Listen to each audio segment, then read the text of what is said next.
Hello, everyone. Familiar faces? Welcome to Going Crit RPG's Spooktacular. You'll find that I am running Bluebeard's Bride perhaps the 16th time this month. I'll be officially retiring it forever.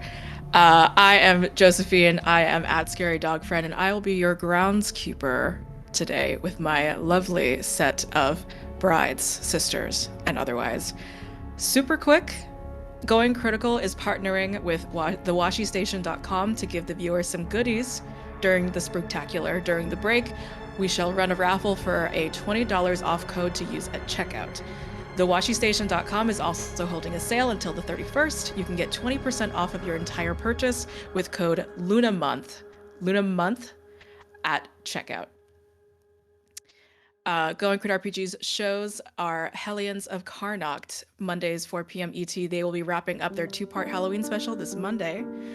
Manhattan by Midnight is back this Tuesday, 9 p.m. Going Crit RPG's socials are Going Crit RPG, which does include an amazing Patreon. And VODs will be available right after the show on Twitch and a week after on YouTube. Once again, I am Josephine. I'm your groundskeeper. Let's introduce our first player and our first sister, first bride, Aki. Hello, I'm Aki. My pronouns are she, her, and I will be playing Mother. All right. Rook. Hi, I'm Rook. My pronouns are he, they, and I will be your animus this evening. Endo. Hello, my name is Kendo. I use they, he pronouns, and tonight I will be your fatale. Ribby. Hello, I'm Rippy, and I'm going to be he, they pronouns, and I'm going to be playing the Virgin. Thank you. And lastly, Shion. Hi, I'm Shion, and I use they, them pronouns, and I'm going to be playing the witch. Incredible. Welcome to Bluebeard's Bride. You, the collective bride, with the many multifaceted aspects of you, different faces, we'll say, are housed in this body, this one body. I will go down the line based on alphabetical order of the sisters. So, Animus, as you Hi. toil at the farm, that you, this one person, again, with all of your facets of yourself, work on produce, crops, and otherwise things that perhaps people don't really like that you're taking part of as much as you are. Animus, what are the bride's hands like? They're calloused, because of course they are. You can't work on a farm without a callus or two. But they're warm, and they're soft. What weakness do you give away when others hold your hands? When they hold my hand, I cannot hide the fact that I need them to keep holding on, that I need them to never let go. Thank you very much, Animus. Fatale. Perhaps you're at a bar, perhaps you're somewhere where nightlife flourishes, where you flourish.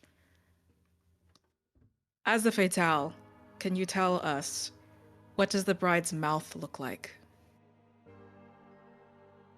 Our lips are full, soft to the touch, painted with hues of blue and gold, and kind of forever stretched out in a smile. Never teeth or anything behind, just passive acknowledgement.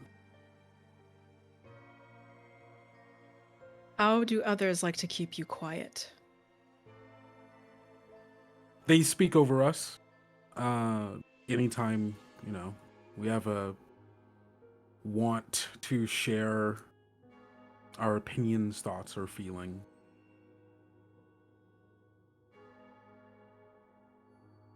Thank you, Fatale. Our mother has stepped away for one moment. So, Virgin, if you do not mind, can I ask you a few questions?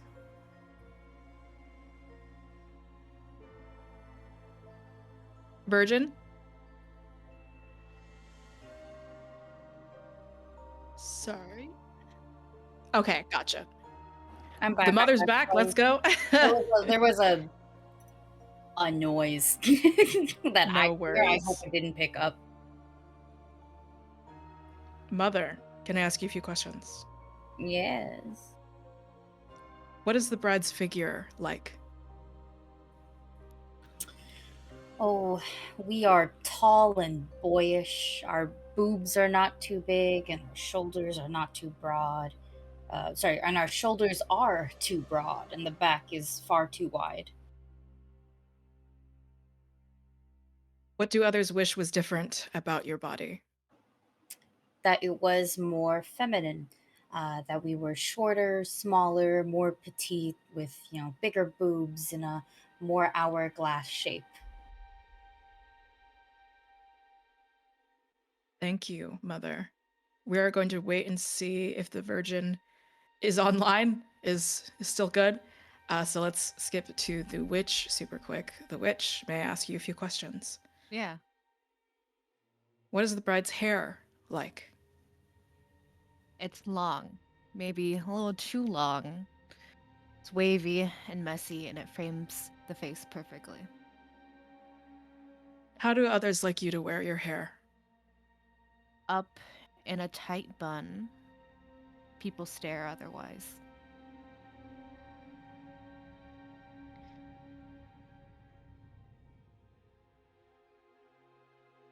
Virgin. Sorry about that. No worries. Can I ask you a few questions? Yes, of course. What do the bride's eyes look like? The bride's eyes are very soft and inviting, like a dark brown. Any other color would probably maybe not portray as such, but yeah, just very soft and inviting. But if you look closer, they are very empty. And how do others know you want them when they gaze into your eyes?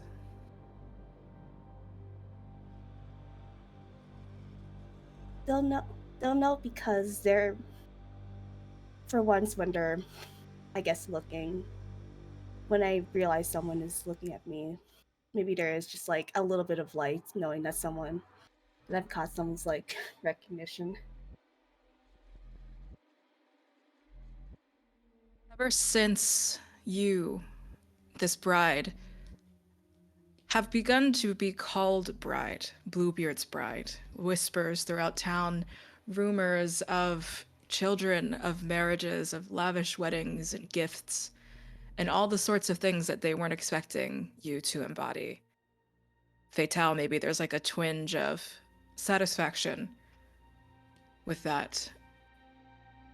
Mother, there may be a twinge of something happy that security is solved.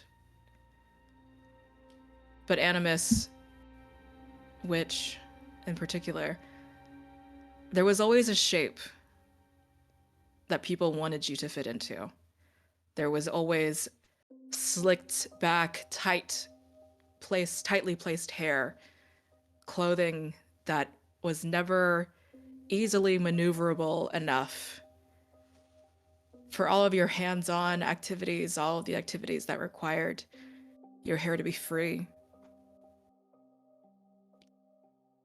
Virgin, perhaps this is still as new of an experience to you as most things are. Clutching your very own rosary to your chest. Your eyes sort of dart, looking past the window to see that blue velvet chariot carriage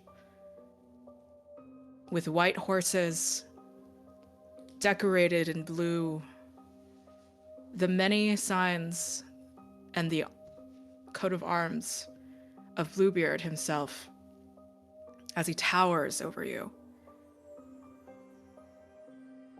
Actually, as a point of clarification, Mother, how tall are you? Oh, we are.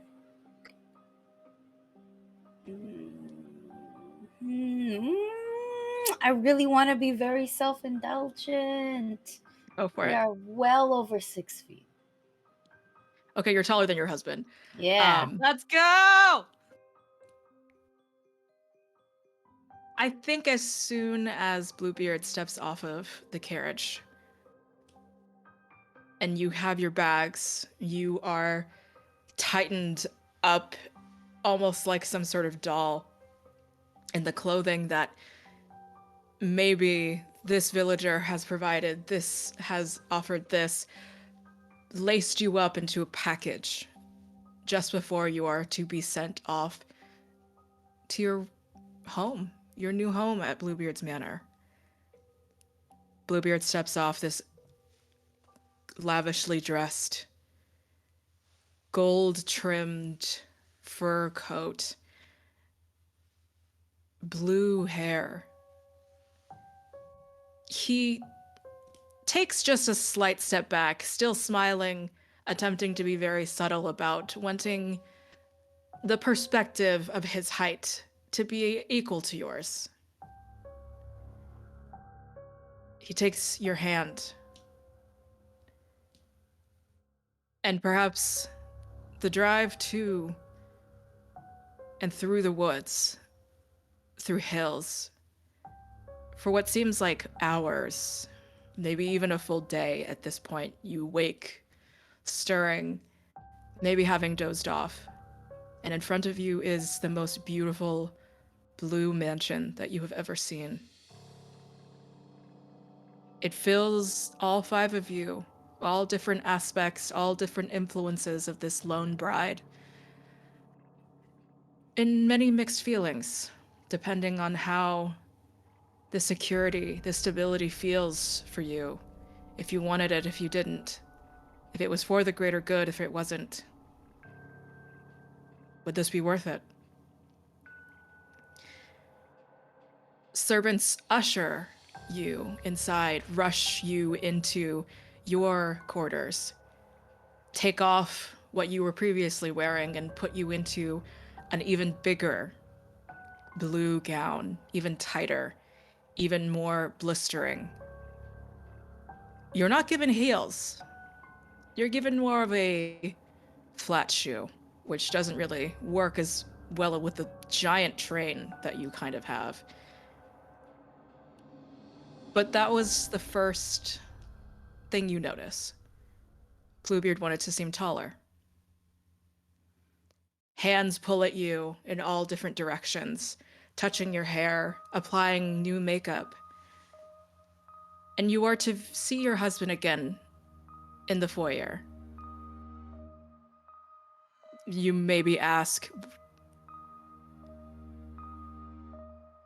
are we going to do something? Are we going somewhere? And a snarky, blonde, beautiful maid just laughs at you, quips, he's going somewhere. You're ushered again to the foyer, wound up, doll-like, and like that bitchy maid said, he has his bag prepared to the side on the first day that you're getting here. The first day that you're settling down. Why were you put into this dress if you weren't also attending somewhere with him, going somewhere with him? Your husband gives you a ring of keys. He places them in your hand, his warm hands pressing into yours, saying sweet words of, I must take care of one thing before I am to join you for the rest of our honeymoon. I give you the keys to every room of my mansion. Here you can find and indulge in any of the delights, any of the servants, anything that you'd like. But please, and he slides the key, one key from the ring. A plain one, golden, long. This, my dear, is the key to my quarters. Please, upon no circumstances, enter this. And all will be well once I am back home to you. Be patient, wait for me just a bit longer, and we can enjoy the festivities. And just like that, as almost too fast to really process everything, Bluebeard curtly drops the ring into your hands, heavy, takes his bag, leaves with a few guards. You look around the foyer, and a row of maids, a row of butlers, waiting for some sort of answer, waiting for something to attend to. As the bride turns to these rows of people, wound up in the shape that was expected of her as much as possible, who has the ring?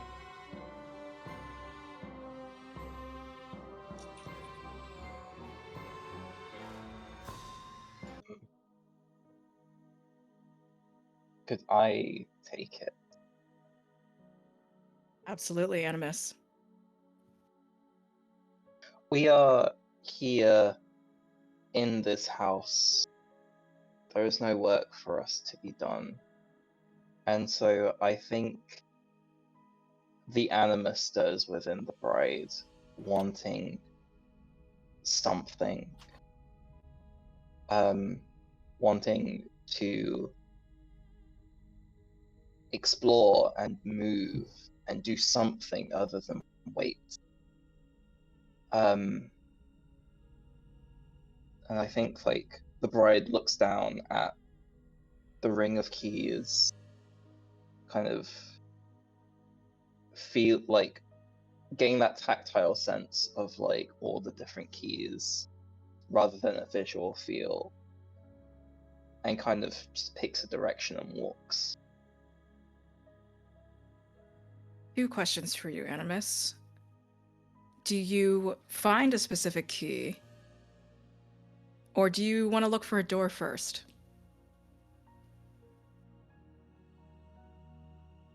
Oh, let's find the door. Okay.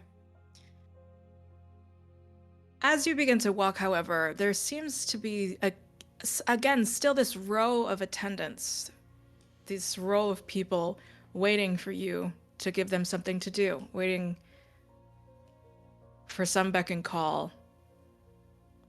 That blonde head maid seemingly still in the row as well, smiling at you toxically. I think the laugh is ringing in especially the animus's ear, and we turn to look at her. Go back to whatever you were doing.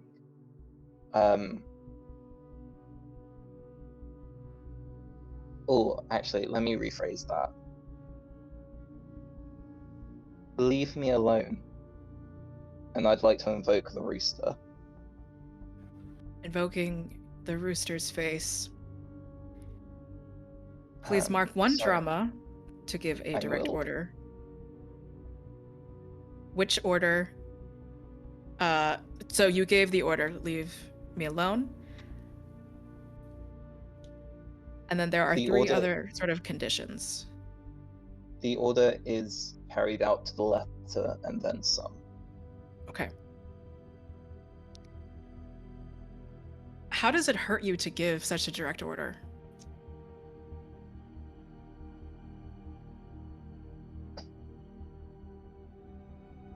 I don't think we were ever meant for this role. Like, maybe the head of a small house, sure. Like, maybe, I don't know if we had siblings, maybe we were the bossy one. I don't know, but this level of power is institutional. There is real weight behind the words, and I don't think it less hurts and is more shocking that oh, I have true power here. However long that lasts, but right now I am the lady of the house. My words have weight. The row of attendants scatter. There's like soft, oh, a realization that this is a lady. This is a lady of the house. Even sort of that bitter smile on that headmaid's mouth falters a bit before she attempts to build it back up, and everyone uniformly bows and leaves you alone. What is the door that you find takes your attention, or even if you want to tell me if there's a specific room that you're looking for?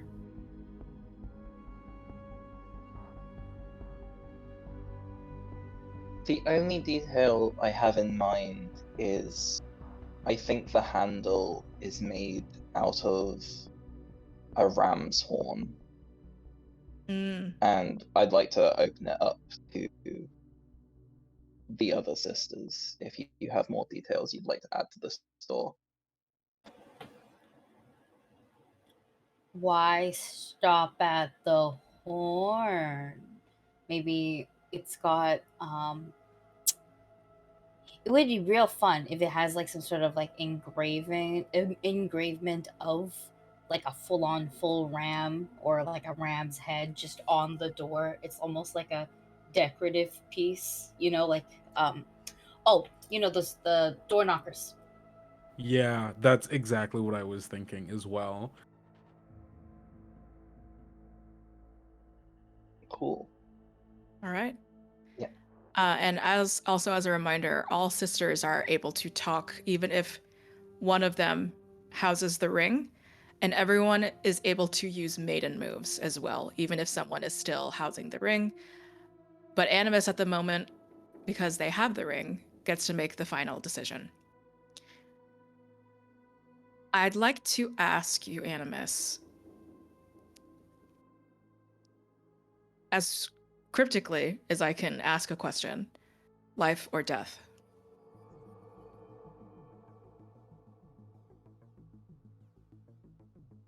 Death. Okay. You find these ram horn door knockers. They're bronze and shiny. The eyes are piercing with, of course, sapphires, some sort of blue gem. The plaque labeling the door is the taxidermy room. You open the doors, and your nose is flooded with the scent of preservatives. But the entire room is sort of an taxidermy office, a sort of laboratory studio.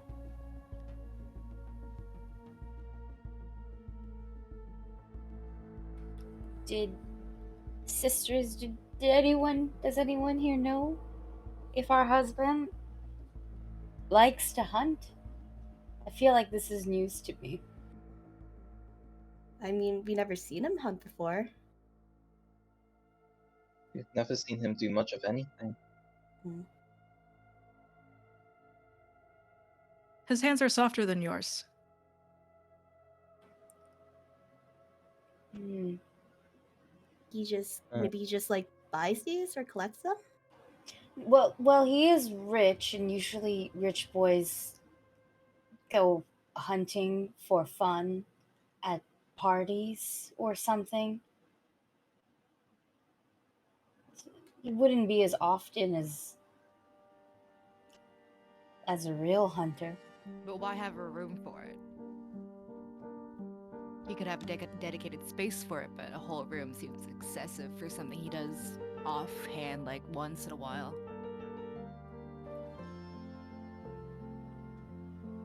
For show? Showing who?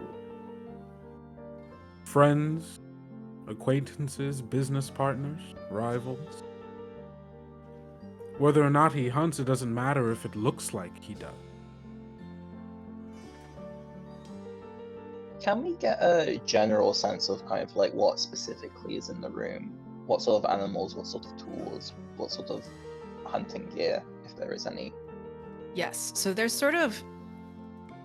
The entire room has this, like, gorgeously patterned carpet, which seems like a poor decision.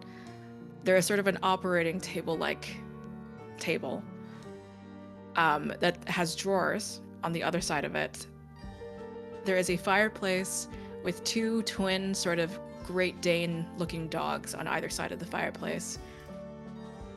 Above the fireplace's mantle is the eternal elk head, muscular. The antlers house a number of almost ornamental birds, just like perched on some of the antlers. There are sort of pieces of the giraffe. It seems like the full giraffe wasn't going to fit through the doors. They had to put it in pieces. Just sort of there. It's sort of how it looks is there's the giraffe's head is mounted on the wall, and then the arms and legs are also. There is rhinoceros horn, elephant ivory objects, as well as what seemingly seems like a baby elephant, also stuffed. It's fairly horrific, but it's strange. It just seems like this is almost as much of an operating table room as well as it is an office, a place to view. There seems to also be sort of a small bar.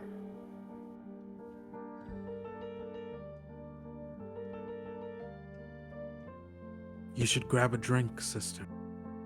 It'll ease all of our nerves. I can't imagine drinking with all the smell of preservatives in here, though.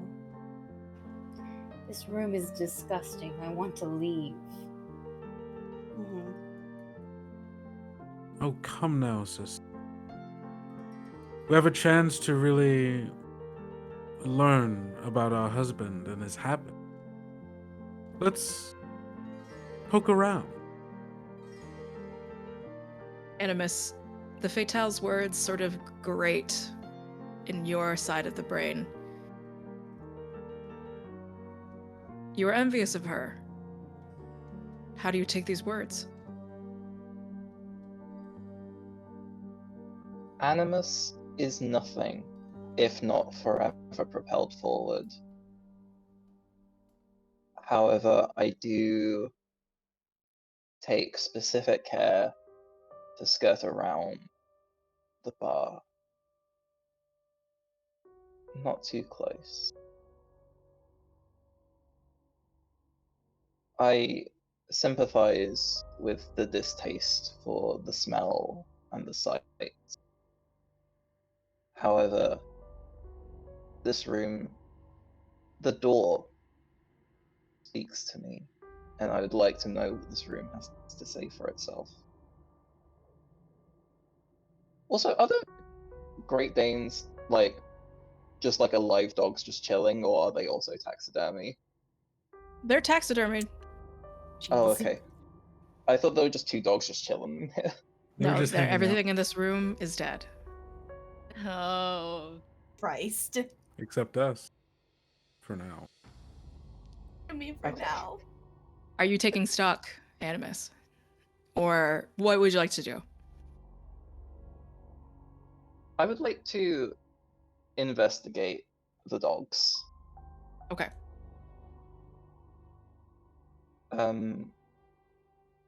What memories does this item hold?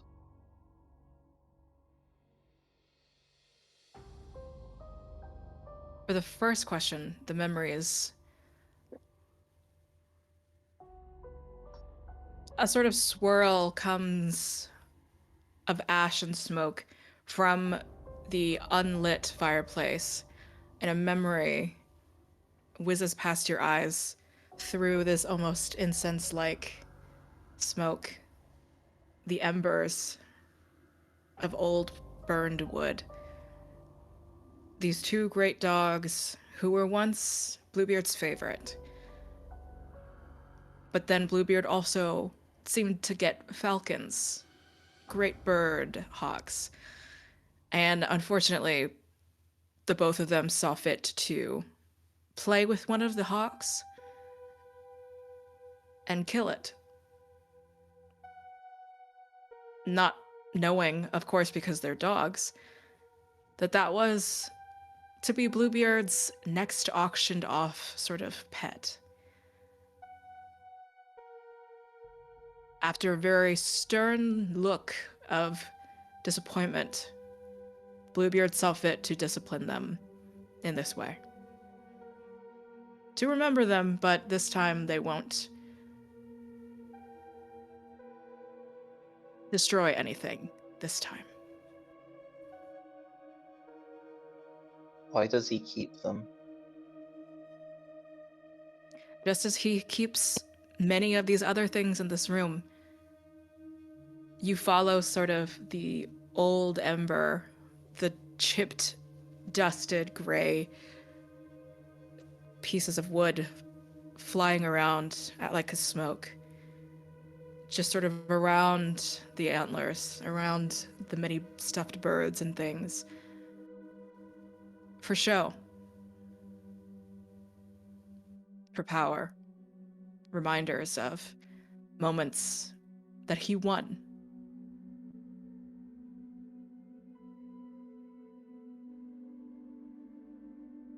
Okay. I really hate this room. Are you done perusing? Have you learned enough? I, Brooke, the human being sitting in the seat, shiver from fear.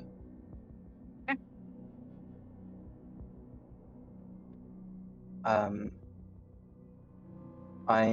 going to keep the ring and choose 2.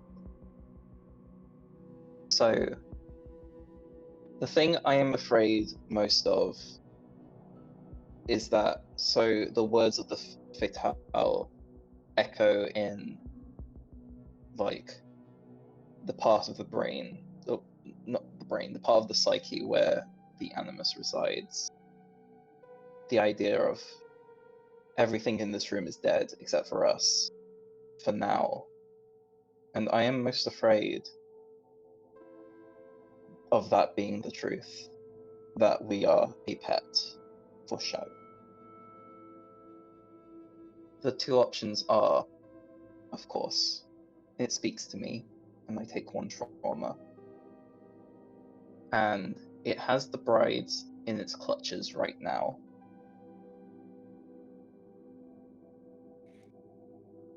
All of you feel in your shared psyche the animus quivering, shaking, which is never a good sign that the hands of the bride's body are stuck, paralyzed where they are. The dogs move. But the way that they move is almost like they are statues, grinding on platforms, sort of mounds that they were attached to, moving all in one, not with their individual arms and legs, but moving towards you. The dog on your right will say, "You don't smell familiar." The dog on the left bombards you with, "You don't smell like our master, nor any of the other wives." otherwise?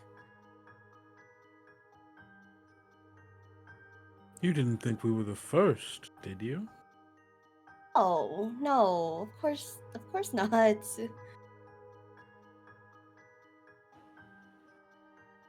How scared is the Animus right now? 2 dead dogs just spoke to the Animus, so however scary that might be to Rook. Pretty. Pretty scared. I wish to usurp the ring. Okay. Reasoning. Animus is the one that soothes me, and I will not have the one thing that makes me feel safe feel scared. So I'm going to take control. Animus, do you let her?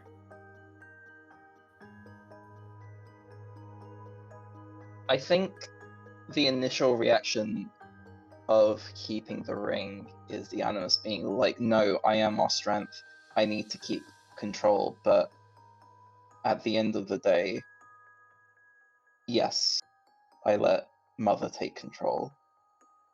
Okay. And I hide. We very quickly will take back one of the conditions from Shivering from Fear. Would you like to get rid of that one trauma or get rid of the condition that the dogs are currently at your feet?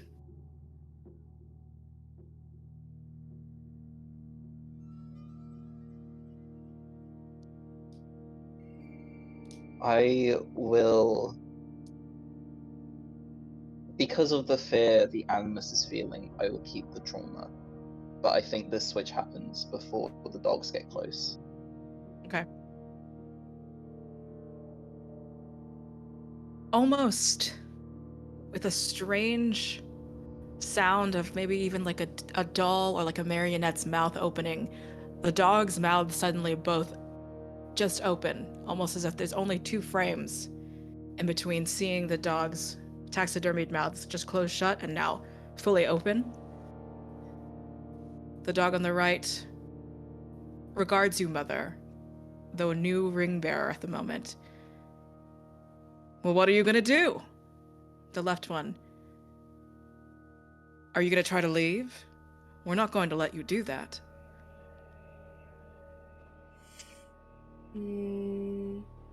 I want to take stock before I make a decision. Because I'm the mother. And I gotta check this out. I gotta check this shit out. To take stock, what is it? Do I have to roll again? Like, what is? There's no rolling. You can just not do rolling. it. Oh, hot. You're just hot asking soup. one. You're just asking one question. Okay, one question.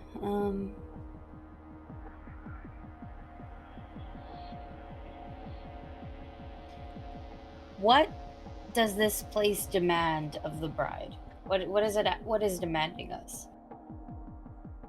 As if all of the animals' voices telepathically speak to you all at once. Stay here and be like us. Be with us. Be our new owner. Ground yourself and your soul to this room. Stay.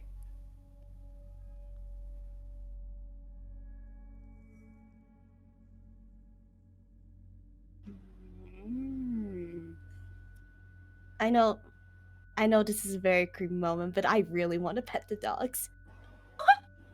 No, do not pet the dogs. I think that is a bad idea. We already lost a part of our hands. Can we? We will not physically also lose our hands. If the Virgin is invoking their face move, that is possible. My face move? Oh yeah. I can like crush the horror by inviting it to come closer. Oh my gosh. Go. Yeah, unless anyone Go is going for to it. stop the Virgin from harming themselves. I mean, it'll probably it is just like taxidermy dogs. Sure. Go for it. Okay. It'll bite the hand that feeds it. You'll be Yes. caressing a horror. Yeah. Yes, Ruby? Oh no. No, please continue. You will be caressing a horror, and you will be succeeding. Please mark 1 trauma. Okay. The horror is swayed by your stroke. Direct what was intended for you to another victim in the home. Sorry, how do you mean? So because you succeeded, because you took trauma to succeed, Mm-hmm. where do you want to redirect these taxidermied dogs? Rather than harming you, rather than keeping you here, you will redirect it to another person in this house. That blonde bitch. Yeah. The bitchy maid from earlier. Okay? If we're all in consensus, that's what, Oh that's yeah. what the Yeah. mother will say. Yeah, no, Yeah. I'll hate that bitch. But soothingly so. Mhm. The virgin, haha, may have stroked them, but I'm in control of the body, so I will kind of not forcefully, but I'm holding their face so it's like they're looking at me, like that Mhm. kind of thing, like how you would to an actual animal when you're like, pick up your shit, but they won't because they're animals. That kind of vibe, and just go, there is a wretched head maid with blonde hair who thinks very poorly of us.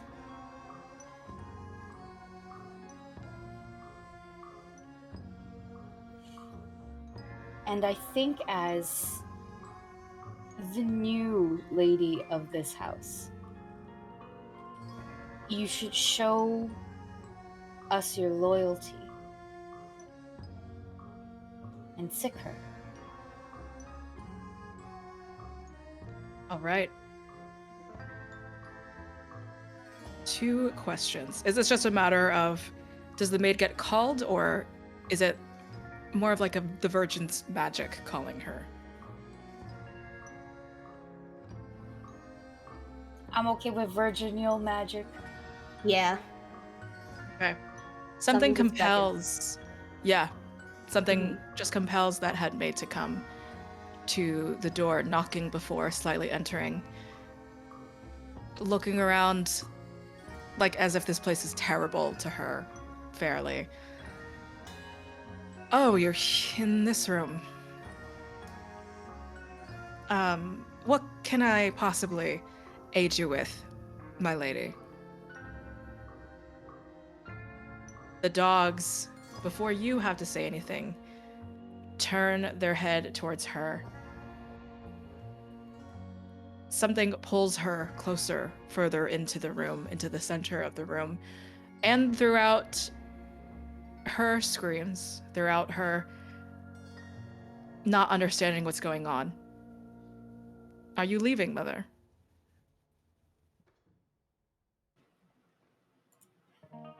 Yes, I will simply say you can help me by being an example, and I will leave. God. Are you escaping or proposing a truth? Proposing a truth. Okay. I wish What are to you take, taking? I wish to take a token of disloyalty. Okay. I am going to take a dog whistle. One specifically to call the dogs, should we ever need them. As while it is clear that we are the lady of this house, it is also very, very clear to me, at the very least, that I do not know my husband, and that keeping him at a distance, like my trust in him at a distance, has only saved me from my other sister's fate, being the 2 fucking trauma she she took just by driving into this room. Mhm. Which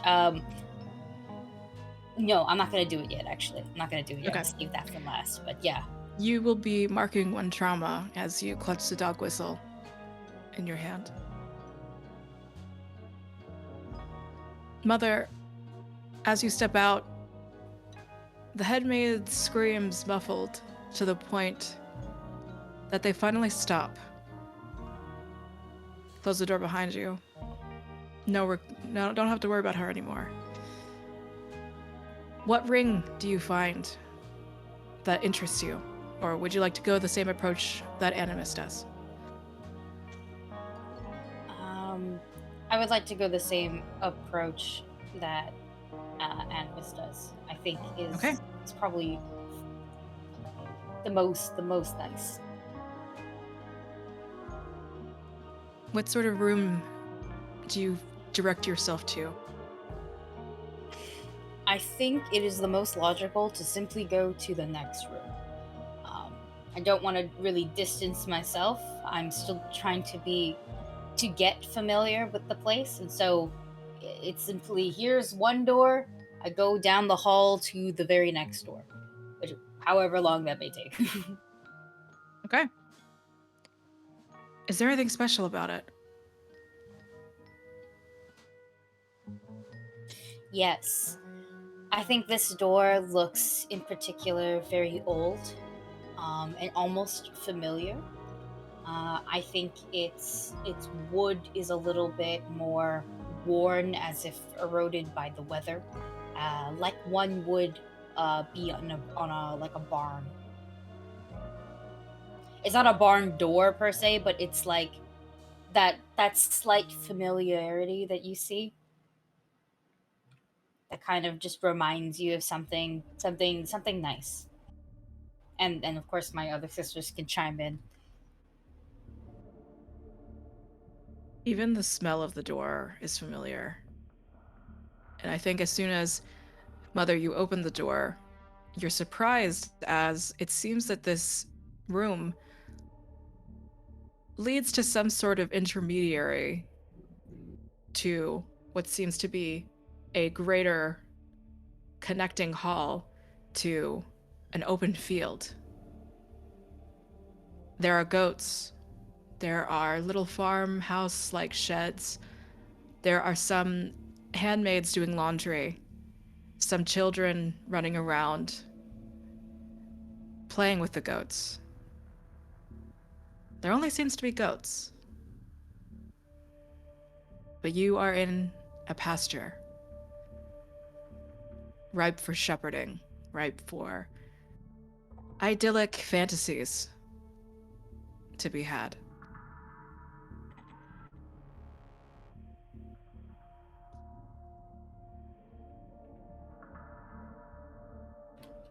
Quaint. Smells like home.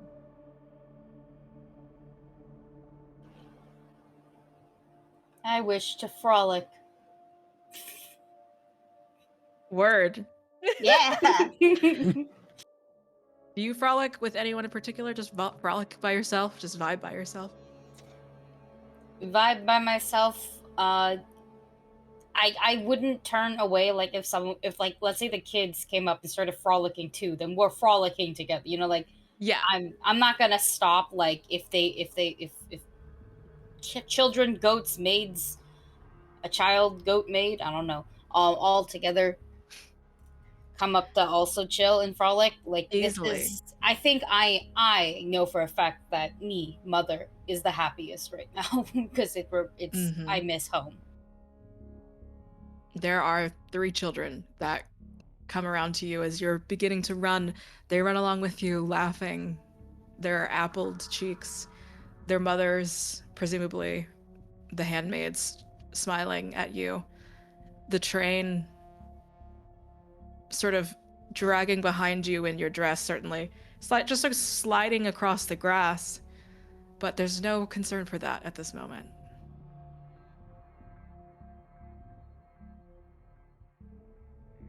Can I take stock? Yes.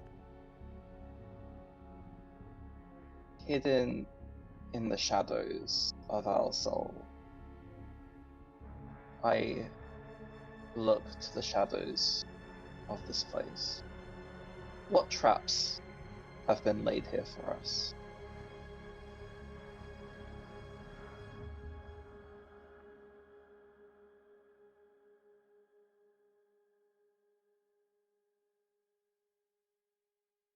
There's something about the goats.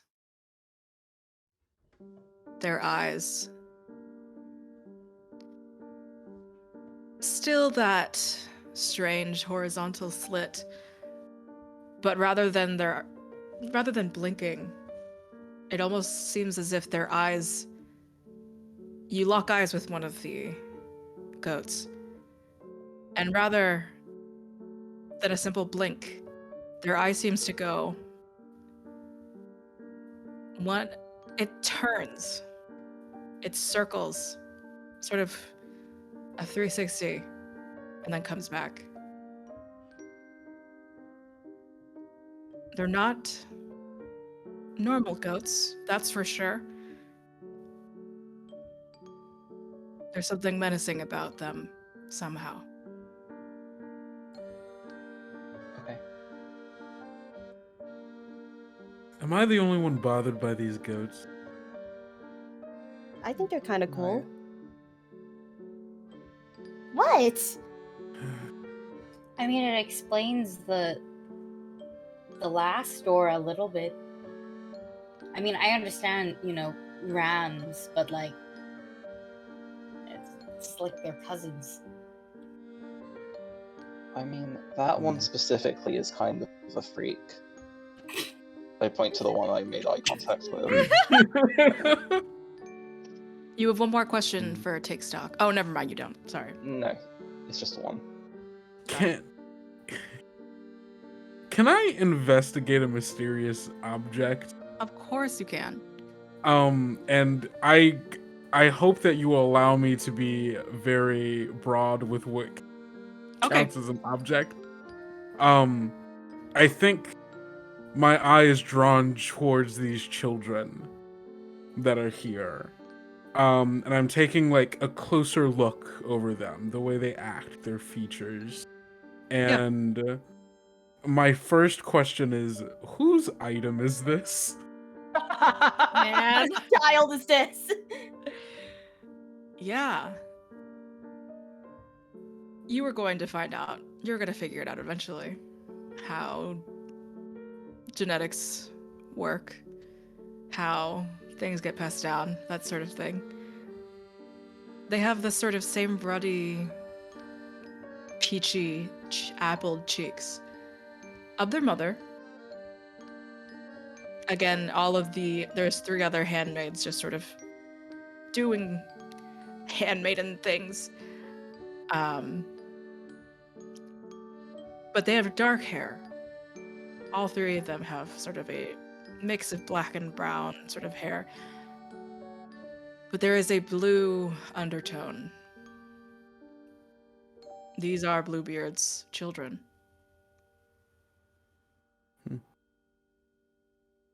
My second question. Both of these are very good.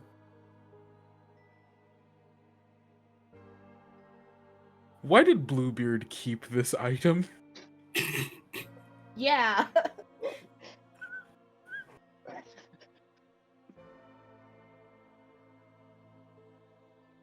You look towards the handmaidens, the mothers, and we'll even say just looking through their eyes. Each of them have had their individual moments with Bluebeard, where Bluebeard essentially makes them say, these are not his children. And if they want to keep their jobs, keep their children, here they are to not be seen within the mansion and only reside where the Goatherd stables reside, in the farmhouses, just sort of off into the courtyard. Not courtyard, off into the pasture.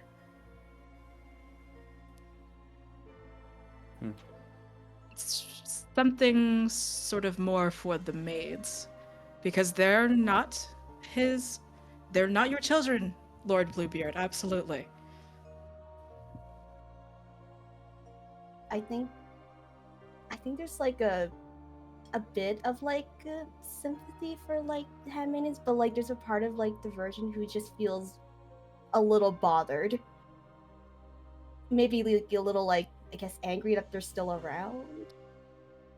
Even though she knows that, like, it feels pretty irrational to be mad at them. But still, because she's Bluebeard's bride now, so it's just like, it's a really weird situation. The Virgin does not like it. The Virgin's emotions sort of ping into the rest of y'all's psyche. The witch doesn't really see it as a surprise the children are still here because we just literally were in a room where everything he owned was stuffed. Mhm.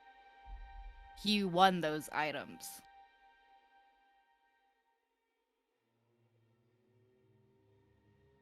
Mother, one of the children sort of grabs onto your dress, a little too rough, with the hands that are a little too dirty.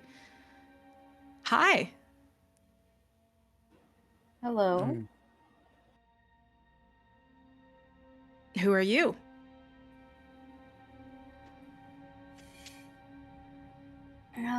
I am Lady Bluebeard. Who are you? And almost with a newly bloomed shyness, the child takes his hands away. Oh, sorry. I'm Thomas. No last name.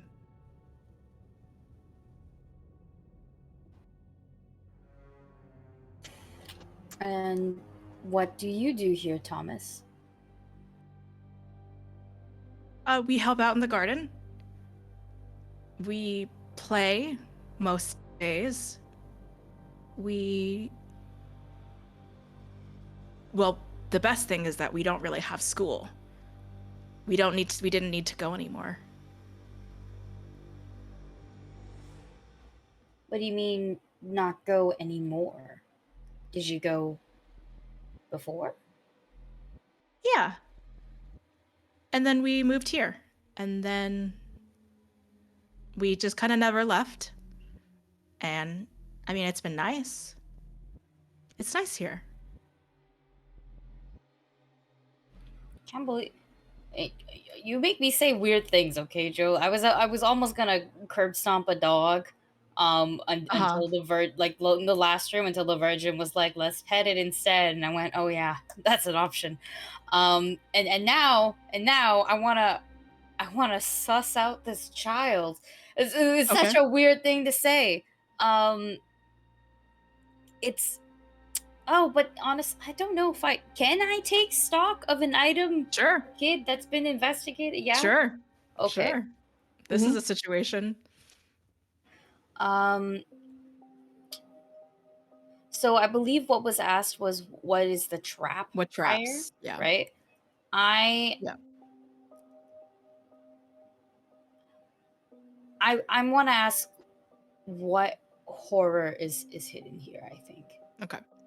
Yeah. Thomas brings you in so he can whisper in your ear. But something that we have been learning is from Percy. And Thomas points a stubby little finger towards the goat that Animus saw. Oh no.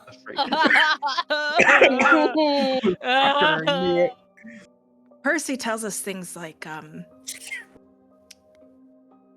he's been telling us how to draw, showing us. Do you want to see? Yes. Bring it to me, y'all. I've seen The Witch. I was about to say. I've seen Why The are we- Witch. We've all why- seen The Witch. You know, like I loved the bitch. Oh, The Witch. That was the single-handedly the most horrifying thing I've ever Childhead things you don't want to hear out of a played. kid's mouth. The And- goats teaching me how to draw. God, this goat's gonna upchuck us. That's how we die. We don't gotta worry about Bluebeard. Thomas- This goat will just just attack us like the father on the Yes, farm. Animus. Aki, would you say you just shivered from fear? No, because the kid Okay. hasn't shown me the drawing yet. I'm still. Okay. I would say I'm putting on a brave face right now, because I'm not scared of a goat. My favorite thing are horses. What is a goat to a horse? A lot better, but like not for me. I'm a horse girl. We are horse girls. So it's like I don't sense necessarily the danger just yet, besides the goat ramming into us at Oh, full speed. Shiver from Fear is about you, Aki, not Mother. Mm-hmm. Oh, me? Me? I'm not scared of a Mm. goat. Okay, look, fight or Okay. flight. I would throat punch the goat. I think, I'm ready. but the goat's Go. pumped. Carnality Alright. is my thing. I Alright, will alright. whoop its ass if anything, but it hasn't done Thomas? anything to provoke me. Thomas takes your hand. The two other children also kind of skip along with y'all. Thomas shows you sort of like a patch of dirt next to one of the we'll say that there are horse stables, and leads you sort of behind the shed. Thomas points to an array of different geometric symbols, circles, triangles, half circles. You swear there are the symbols for certain chemical elements, constellations, moons, all sorts of things. He's been, Thomas speaks, Percy has been telling us to just sort of, there's a symbol and a lesson sort of every day, and this one symbol points to one, goes here, and then this one goes over there, points to another part of the field, and then this symbol goes over there, and it's just sort of where we decided to do our art lessons. Mother, the horrors that is hidden here is that there's something not very right with the goat. And the goat is speaking and teaching the children some sort of magic Oh, that that is not natural or by any means. The horror is something is being taught to these children, but these children don't even know specifically what's going on. Which is mildly impressed. I know that I'm usually very calm, very collected. We need to get the fuck out of here. We need to get the fuck out of here. That's yeah. fucked up. All I'm saying is, unless someone has something specific in mind or really wants to do something, I'm going to sick the dogs on that fucking goat. I mean, yeah. I don't I want don't anything see to it. happen to the kids before we leave. No, the kids will be fine. Yeah. We can take the kids. I mean, We could take the kids. We should take the kids. The kids have been. I'm gonna be honest. I think the dogs can kill the goat. I don't know if that's true.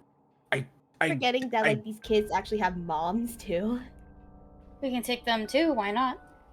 Take them all. Let's take them all. We Let's just take them all murdered and the go. head maid. I need another. What's the move, Mother? What are you doing first? I want my sisters to vote. What are we voting on? Okay, so taking the kids and the mothers with us as we leave, or leave them here and just what happens. Objectively, it would change up the order in which things would happen, because I don't know if I'm gonna sick 2 dogs on the goat while they're still inside or within the vicinity, right? Because who knows? Okay, the goat could just be the The Veach. goat.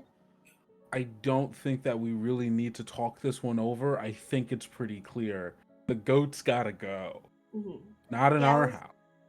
Let's just take everyone here, and after that, let's get this fucking goat. We can send the dogs in the room, take some chains, bind the door, Leave the goats and the dog to do whatever the fuck they do. I agree.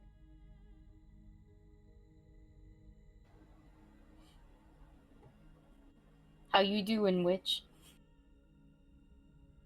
I'm a little conflicted because Yeah. it feels like we stumbled onto something that we kind of have no business in.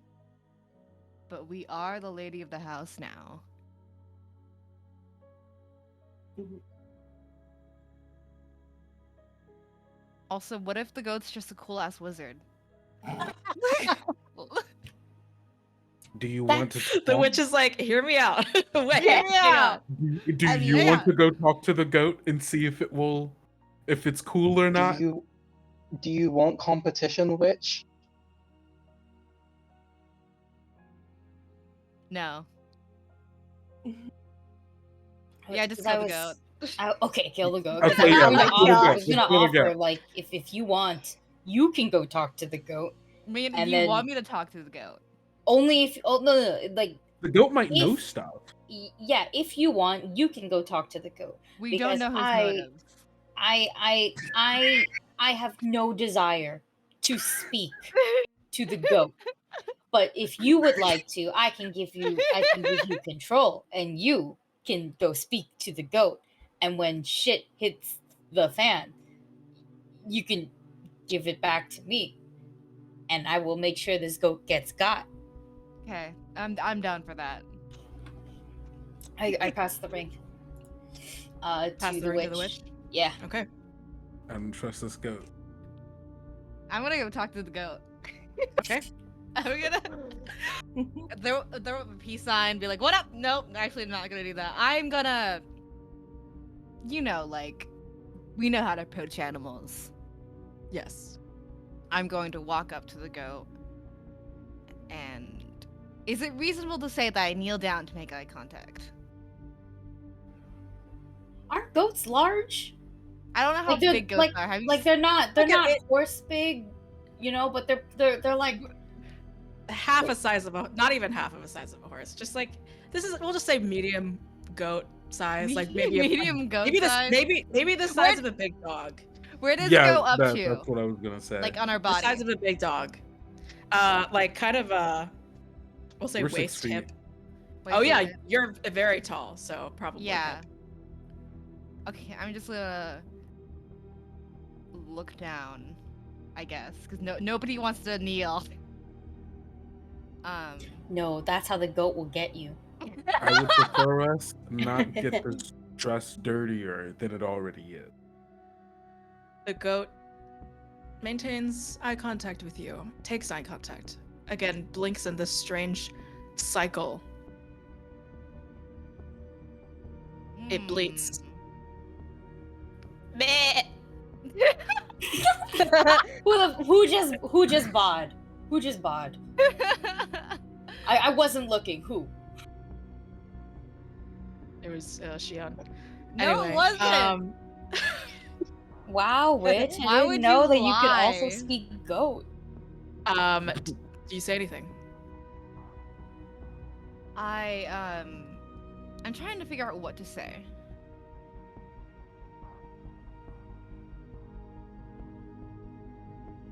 She says, I hear you've been speaking to the children. Just losing it.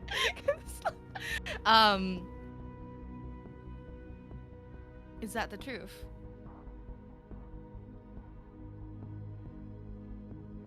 And so what if it is? Oh, good lord! Oh, great. The goat talks too. Can you Okay. imagine if the goat just goes bah? Ah. I I'm hate teaching them something great. I could teach you something great. What is it? I cannot learn if I do not know what it is. You've seen the symbols.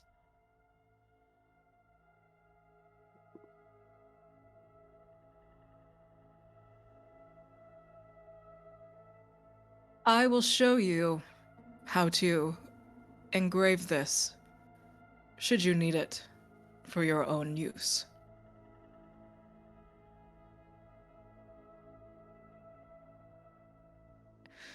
Would you want to protect, transcend, or, let's say, transform? How do you feel about that, gang? How do you feel about that, sisters? Is this goat asking us to go through puberty a second or third time, or My like turn us gosh. into a werewolf? I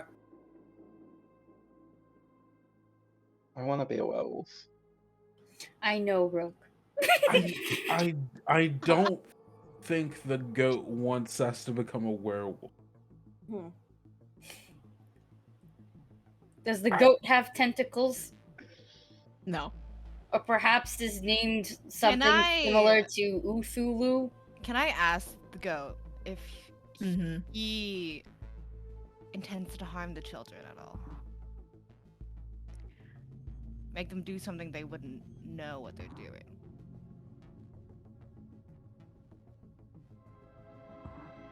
The goat kind of laughs under his breath. I am teaching them something that will make them great, whether they know it or not. That didn't. I think answer that's the a yes. question.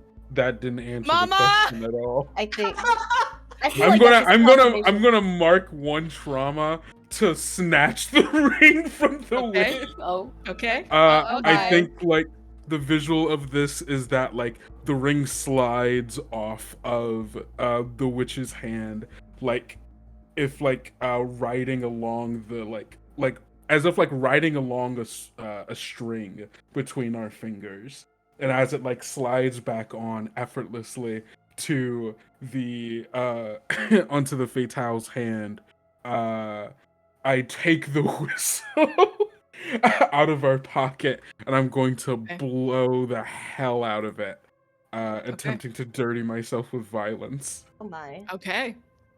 Give me that roll. So this is plus carnality, +1 in that. Oof. Fuck. That's a 4 and a 1. That's a 5. +1 is 6. Uh-oh. Oh. Okay.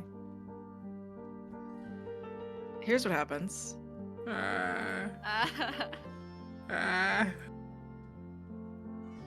The so-called goat Percy just doesn't react as you blow on this whistle hard. Not only does no response really happen after the whistle, no sound of dogs, no sound of anything. They were taxidermied, after all. They're not alive. Percy smiles at you, seemingly understanding the intention here.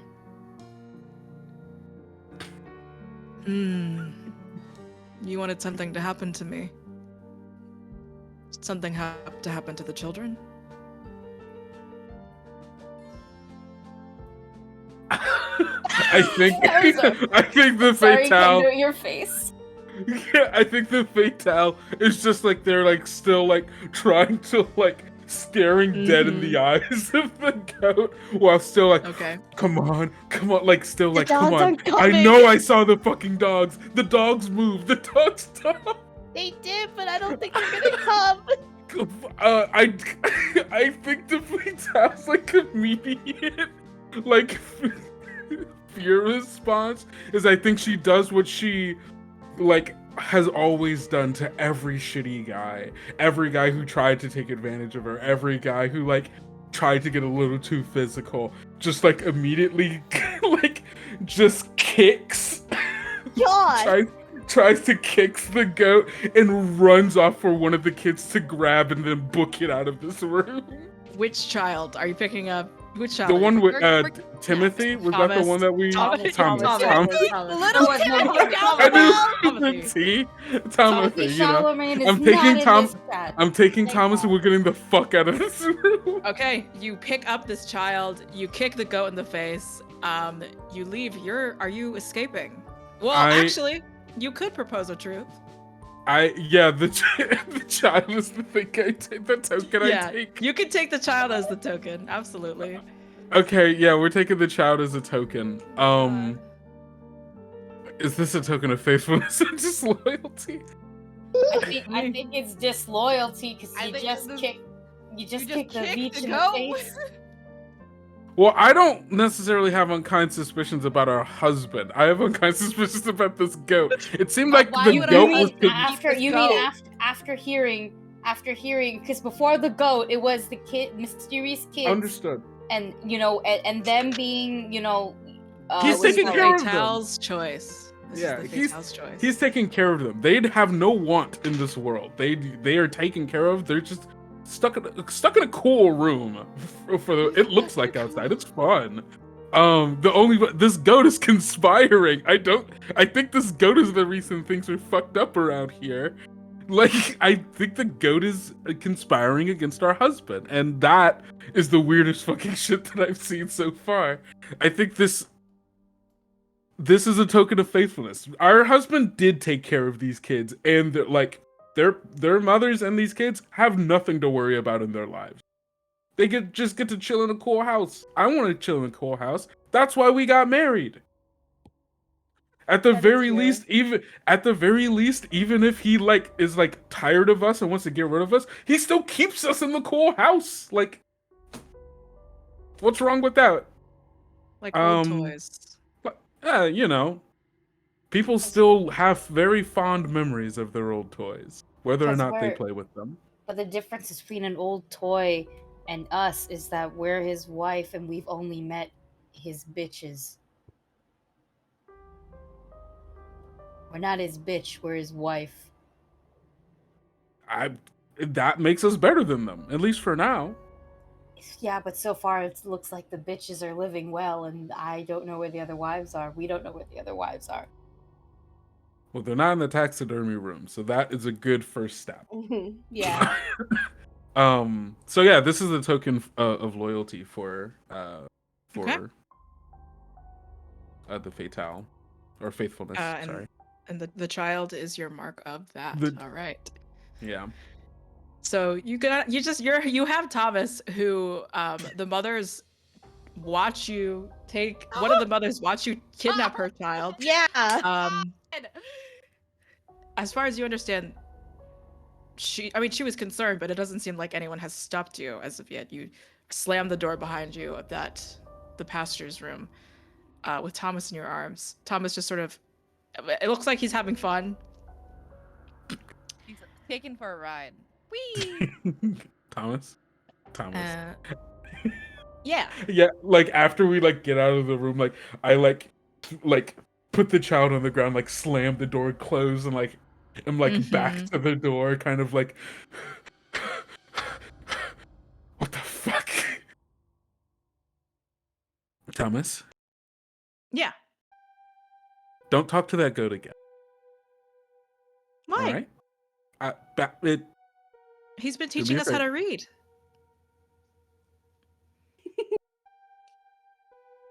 Thomas, that's not a thing goats do. Not normal goats. That was Percy's the only goat I've ever met. That explains a lot. The first goat, rather. What do you Because mean? there were other goats Question there besides for Percy. Okay. Yeah. Question for the fatale. What are we gonna do with this child now? I mean, You have a kid now. Because if we got their mothers too, we could have just moved them to another room. But we took one child and ran. we can take... He can lead us. Have you ever been outside of that room, Thomas? You recall that Thomas and his mothers are not allowed inside the mansion. I've never been here. Okay. Which I don't necessarily have a good answer for you right now. What I do think is that I'm afraid to go back in that room. That is one thing I do know. I do also know that that rule was not explicitly given to us, and so no fault can be seen in our actions. We did not know we were doing anything wrong. Yeah. So, Yeah. yeah, I was talking to my sisters, Thomas. Oh. Give me a second. Thomas You looks just kind of went around. into a corner. You just kind of went into a corner and just kind of started talking to yourself. Thomas, okay. Hey, Thomas, Now are you look hungry? insane. Yeah. Oh, Thomas, dinner are you time's at hungry? 7. Okay. Is there like a clock around here? Can we see what time it is right Yeah, now? easy enough. What time is it right now? We'll say it's like 6:30. Okay, so we have half an hour. Okay. Do you know where? No, I was about to ask you a question that I already know you do not know the answer to. You have not been outside that room.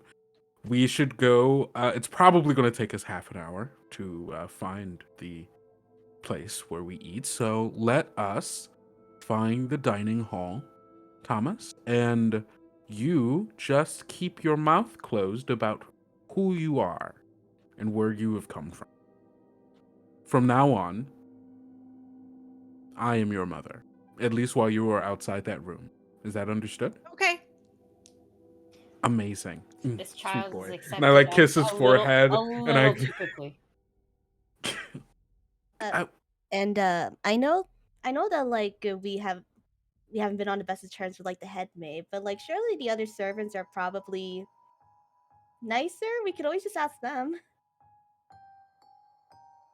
yes. Is there a servant nearby that I can ask directions to the dining hall? Yes, we'll say that a butler just sort of stands across from you as you like just slam the door shut and have procured a child. That's sort of like, Don't worry about it. I will like pull up like the hem of like our skirt as I like kind of march over towards him and go, "Hi, yes. Two things. First, you didn't see any of that. Is that understood? completely. My lady. Awesome. Thank you. Second thing, where is the dining hall? We have been told that dinner shall be in roughly half an hour. Yes, that's true. It's just, and then gestures to a long corridor. It's the last room on the ground floor. Amazing. Thank you. Can you, if you can, give word to the head chef to make sure that there are placings and enough food for me and my son? And we'll just give a very pointed look. Is that understood?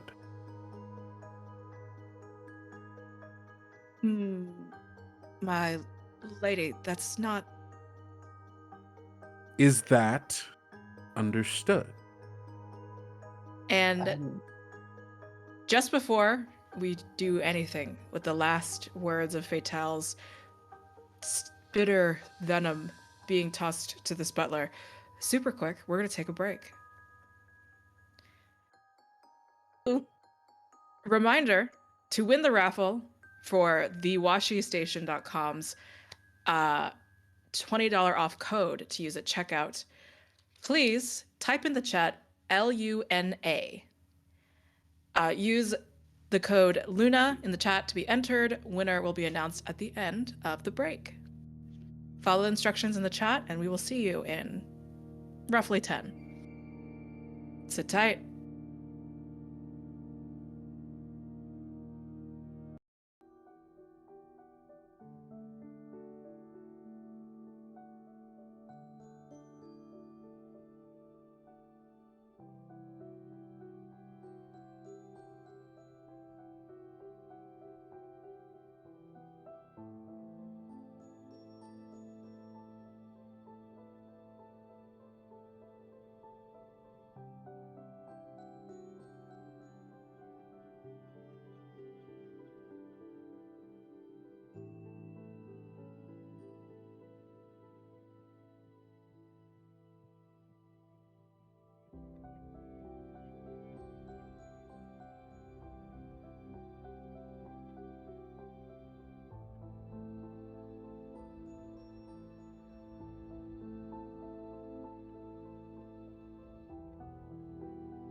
Hello. Congratulations to Akinomi Art. You have won a $20 gift card to Washi Station. I wonder who that is. I wonder who the Here. fuck that is. I've never heard of them before. Let's see where we were at. The Fatale throwing venom towards this innocent butler, as well as the Animus about to back up the Fatale. Between the two of you, who moves first? It's not a matter of the Animus wanting to move before the Fatale, but more the Animus wants to echo the Fatale Got it. and put some extra power in their words. Got it. Fatale, did you have a specific move that you wanted to use, or is this just... I'm trying to get him to just believe us and do what we say. So,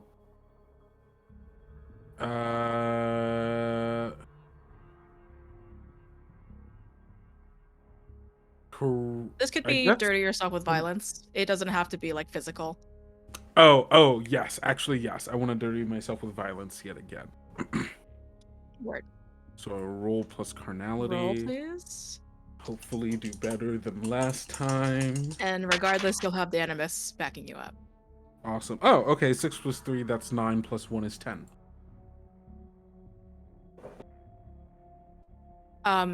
Presumably you would like to...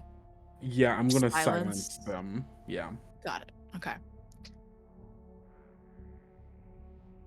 I think there's something in your words that not to say shatter, but shakes him to his core. This is the first time he's experienced perhaps one of the Lady Bluebeards so authoritative, so frightening. He's young. He looks at you with terrified puppy dog eyes, willing, eyes wide, wanting to do what you say, wanting to do what you want. A part of his pride will be forever changed. It still seems that he hesitates.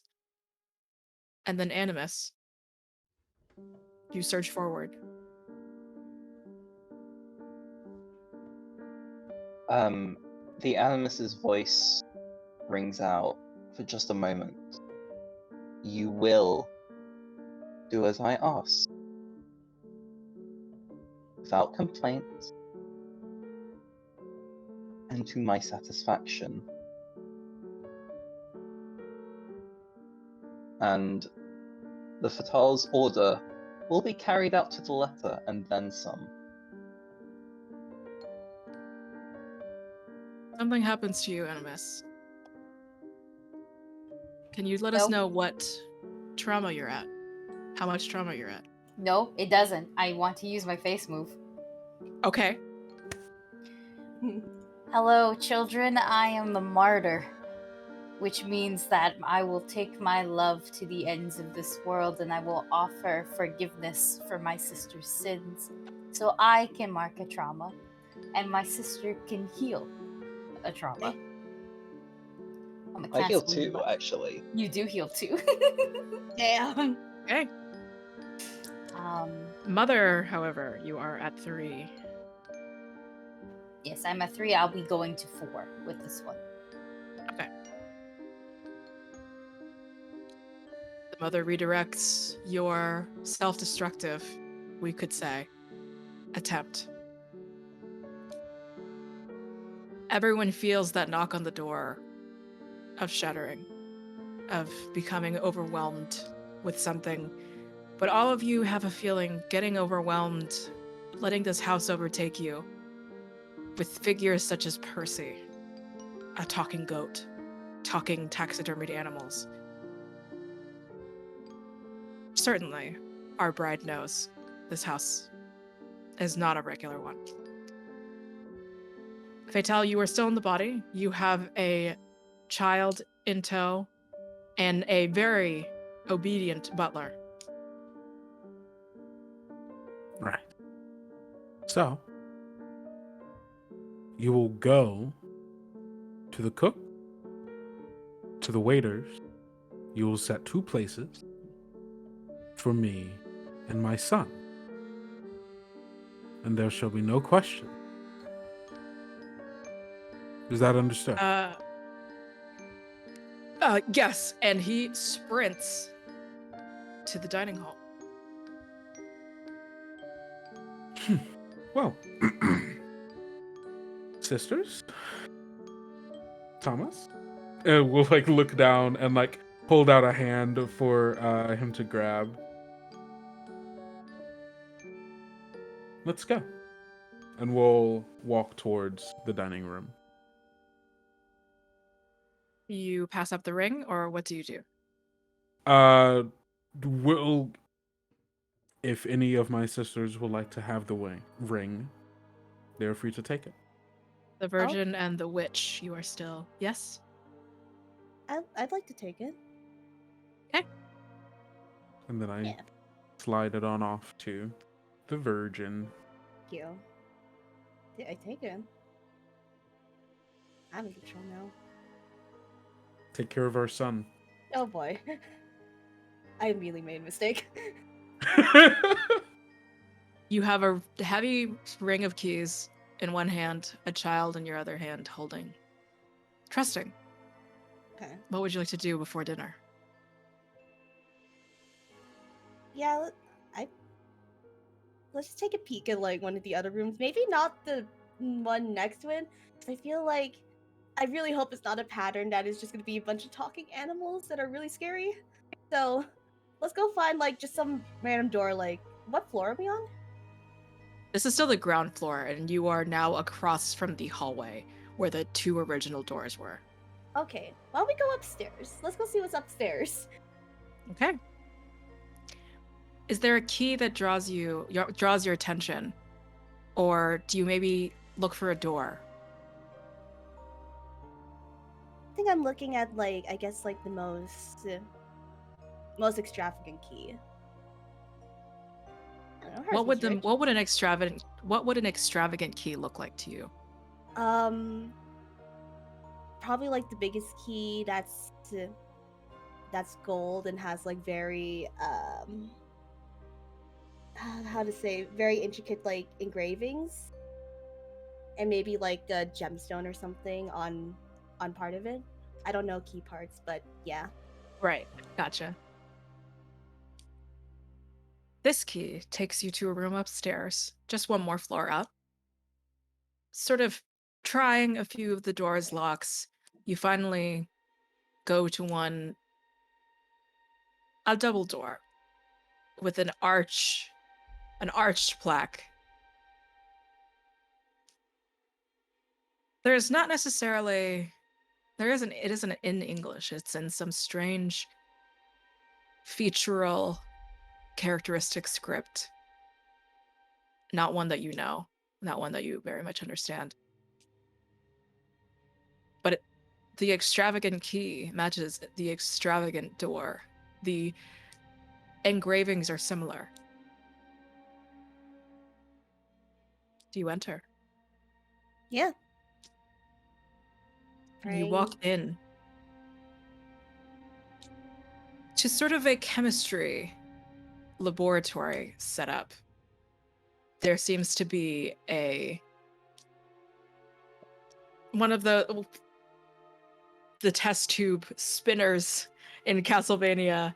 Many books,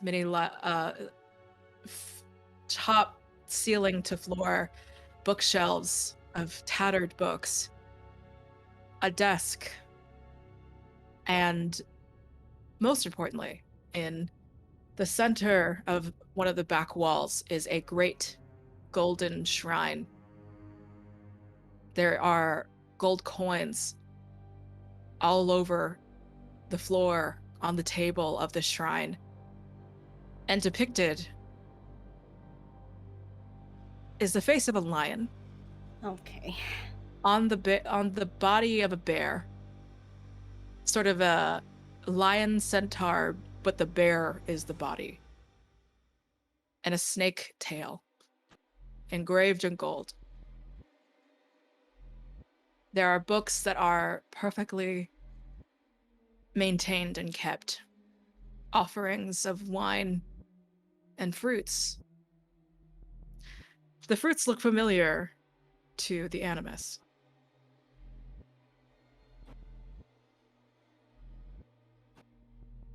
Oh.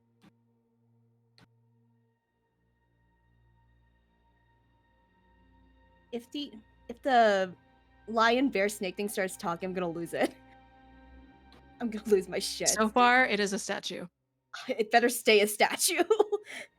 Throughout the entirety of this room, it better stay as a statue. Yeah. I think I turned to Thomas and just like seeing like all like these, because like there's a bunch of chemicals and stuff and whatever. Yeah, I look at Thomas as like, I think it's best if maybe just don't touch anything for now. Why don't we go look at the books over here? I know what that one is. Oh, which one is he pointing to? I think he points to a gold coin that seems to be, I think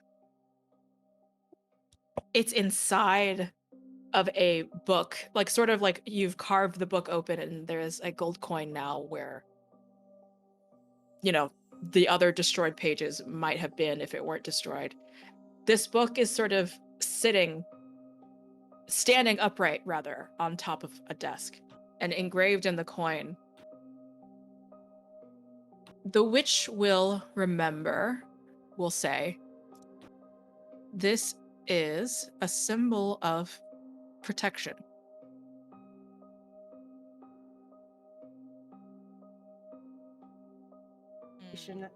Maybe we shouldn't have kicked the goat.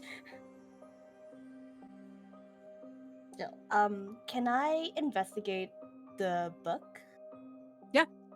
All right. What is it about? Oh wait, actually, why did Bluebeard keep this item? Does he need protection from? This book, the placement of it, obviously books should be in shelves. It should be, you know, maybe even open, laying around somewhere. This is a destroyed book that has a coin just sort of pressed into the cover of it. I think you'll notice in another corner, at another desk sort of area, there's another book just sort of in a similar state. And where these books are, it's almost like there is a field separating you from the rest of the room. So it's you right at the door, and then these two books are just sort of on both ends of each wall, and then the shrine is on the back wall. So between you and the shrine are these two books on either side of the wall, either side of this room. These are protective wards. Everything inside and past these books with the according barriers protects everything that's inside. I see. So Thomas said that like what is it about like the coin? Like is that Percy's teaching them? Percy says that represents salt.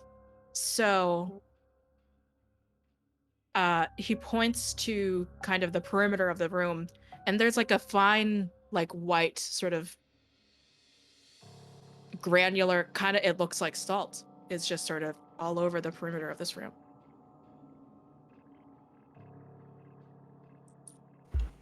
Okay. I'm just thinking like, is this to protect us from like what's inside the barrier, or is the barrier like, you know, or the other way around? Are you asking? Oh, sisters? Yeah. Sisters, your thoughts on this room? Can I investigate the fruit Yeah. and the produce? You will be crossing the threshold, but you are able to. Okay. I'm not going to ask us to cross the threshold until we've like talked about this room. Okay. So I'll wait.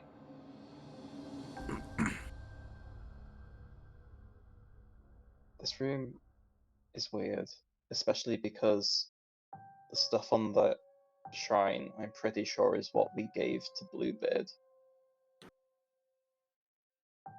And I don't know why it's here. And it's still good. And it's still good. It is, right? Oh, that is weird. Mother, you're noticing there is the home-cooked meal.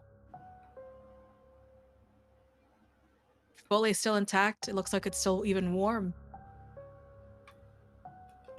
Well, that makes no sense at all. I watched the man eat it. You did. There is a black book of leather, a curl of hair, a rosary, farm produce, and, as we said, the home-cooked meal. I'm gonna. Well, no, I can't. I don't have the body. Never mind. I mean, you Virgin. Can always... Yeah. I didn't want to interrupt you. I'll ask your thing first. No, I was just gonna say it's like you'd always just like take control. That's fair. Or can you just go over there and just take a? Can you take a look at that book Yeah. just to make I will- sure? A lot of I do. books around. I do want to take a look at the book.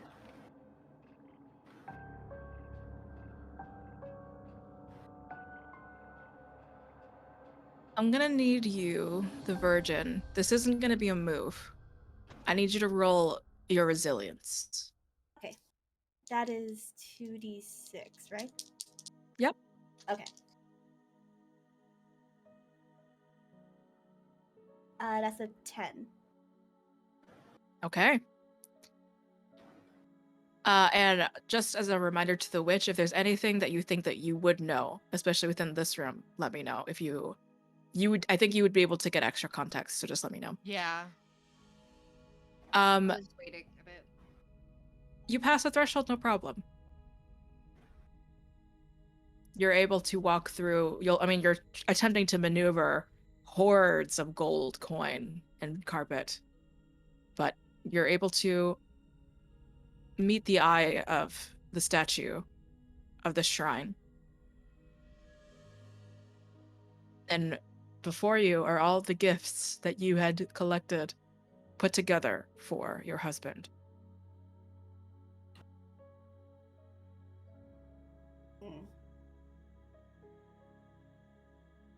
Why is he holding all of these? Why here? Can I use my move to ask that very question? Your face move? No, sorry. My just the maiden move, investigate a mysterious object. Yes. Why did Yes. Bluebeard keep this item here?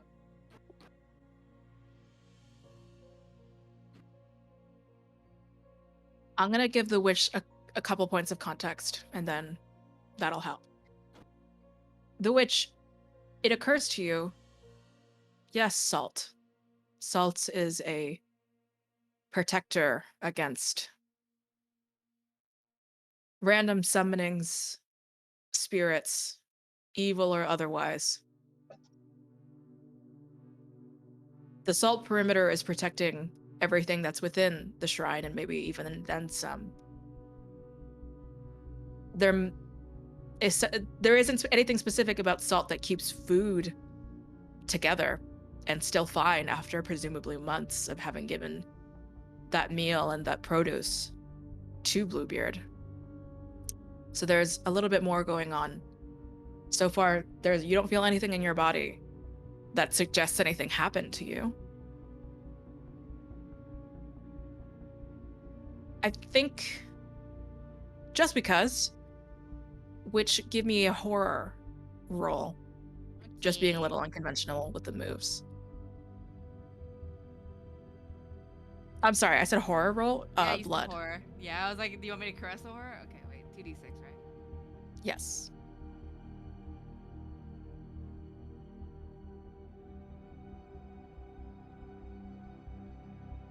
I got a 5. You've no fucking idea what. Nice. Nice. You don't know what's going. I mean, you know about the salt, cool, but this specific arrangement, you can't recall. Oh my god, I'm clueless. Whew.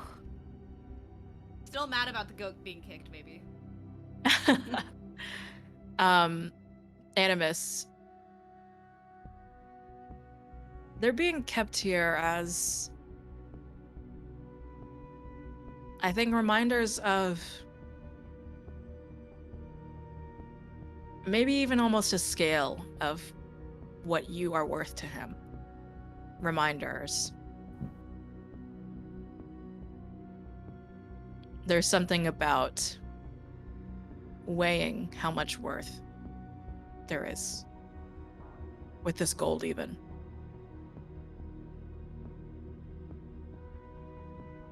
And obviously I know the memories these items hold for us. But what memories do they hold for him?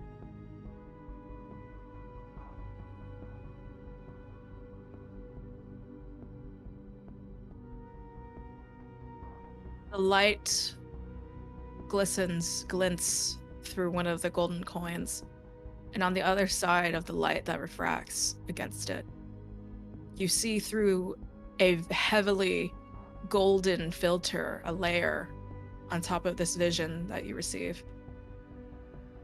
Bluebeard sets the book down, sets the long lock of hair down from the witch, the black book being from the fatale.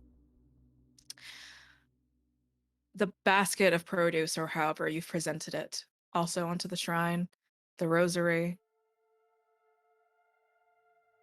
And in a strange feat, from his stomach, he doesn't remove any clothing or anything, but the entire sort of tray, the plate even, slides out of his stomach with all the food intact, placing it onto the altar, the shrine. He presses his hands against the shrine, and he begins to weigh each item with a certain amount of gold. And the gold is heavier, naturally, than all of the items.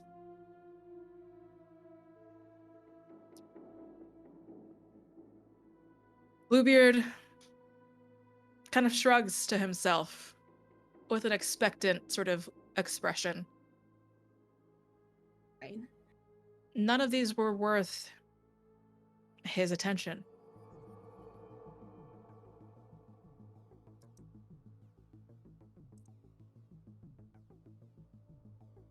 Yeah? You all just feel the animus growling Yeah. from their little perch.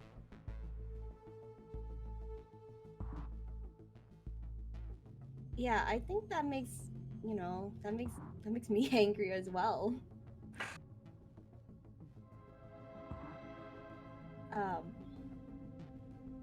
Yeah, I think after learning this, it's like, I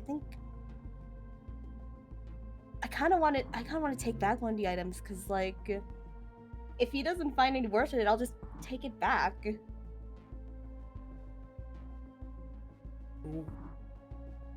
Well, before we do anything too drastic, I mean, sure, weighing it on these scales didn't prove that, they were of any worth, but he kept them for a reason. If they were truly worth nothing to him, why wouldn't he just throw them away? Half of the things here will rot or spoil. They haven't yet. And why would he weigh them anyways? Why would he compare it to anything else? These were sentimental gifts.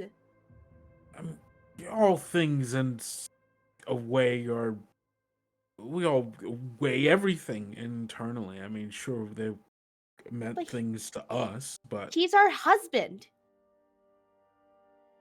I you know, point. I spiritually point at the book. He thinks our past is worthless.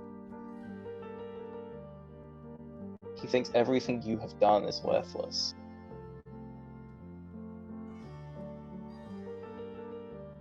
to be fair, that book is of the people we've slept with. So I mean, Okay, yeah, sure.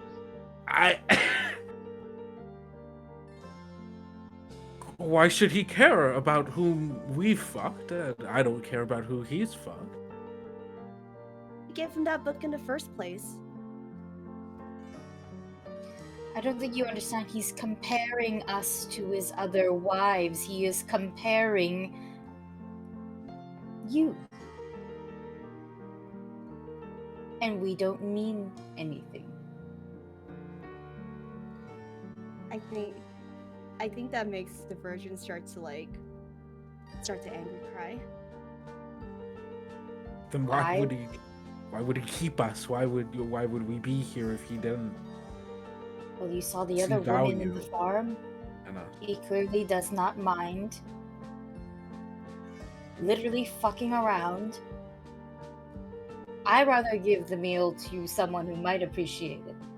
Like our son. Then give it to him. It's You There's a just salt said we shouldn't barrier. take. well, now I'm saying that maybe it doesn't matter. Whatever None of it matters. whatever might go out of the salt barrier might fail. I don't know if the salt is protecting it, but it's certainly, I don't know what's doing to it, but there's something to it. Can I disturb the salt? Yeah. Yeah, I'm just gonna kick it. Try to take What? something out of it first, don't kick it. Oh, okay. Alright. I'm gonna take back my rosary. Okay. Yeah, I just snatch it out of the gold pile and I'm gonna try and leave the barrier with it. Okay, as you leave, the rosary is an easy enough item. It stays intact. It looks like a rosary. Take an apple. Like produce something that will rot. Yeah. Yeah, Or I'm go gonna. back in the soul circle. Oh yeah, can I take back the produce? I just want to see, or just a piece of produce. You take an apple with you, and then crossing the threshold, it immediately rots in your Oh my- hand. Here we Oh my go. God. He keeps whatever is given to him. It's a prize to be won. It doesn't matter if he doesn't like it or not. It doesn't matter if he thinks that something else is worth more. It's his now. It makes sense with the taxidermies and the handmaidens and the children. Oh my God. Yeah, I'm gonna disturb the salts. Oh my god, our fruit. Well, fuck him. Where does it isn't that I will say this doesn't matter entirely, but where do you disturb the salt? Which wall area? Like where the shrine is? Yeah. Okay. Even just stamping out the barrier, even just by a smidge, you move your foot back. All of the food just sort of melts and rot. The book, the rosary, the hair, it all seems fine. It's not perishable. But all of the gold fades in color. The light changes from the brilliant yellow to actually rocks, pieces of iron, a true form, an expiration. Husband's kind of a loser. Yeah. What's Thomas up to? I'm so sorry. I kind of forgot we have him with us. No worries. Thomas, I think, has been nervous as you have kind of mimicking your anxiety. and he saw you cry. He was like, "Oh man, should I do something?" He's just been like kind of Oh, thinking to himself. Oh, Yeah. Um, So but then Thomas looks up at the statue, and the statue's color also drains. No longer golden, just sort of a rock. It cracks, and it tumbles down as it breaks apart. Mission.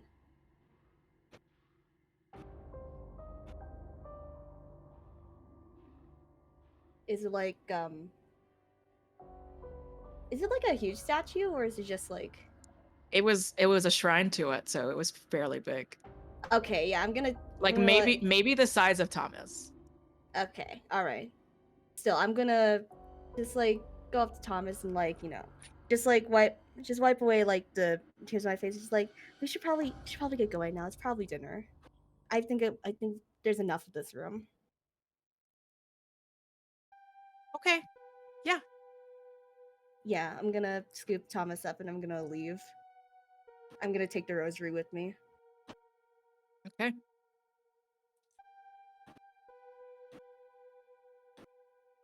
Are you escaping or proposing a truth, Virgin? I'm going to propose a truth. Is your rosary your token? Mm-hmm.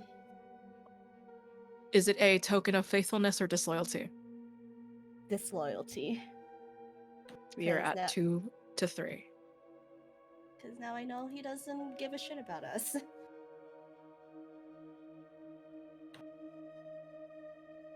You're going down now to the dining hall? Yeah. Okay. Do you pass off the ring? Yeah, who wants the ring? I can take it. Yeah, okay. I'm gonna pass it over to the witch. This is mine. Can I get an update on the time in the mansion currently? We can say that it's dinner time. I think the sort of clock tolls throughout the house. Is there like is the butler still with us? No. No. Don't know where the dining hall is. The butler directed you to where it is. It's the last Okay, no, we're door. good.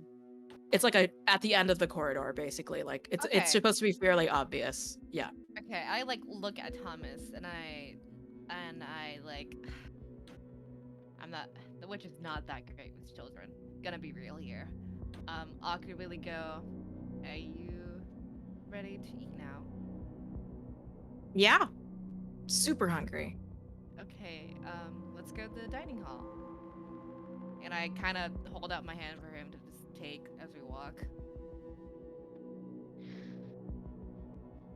As you walk into the dining hall, again you are met with rows of attendants.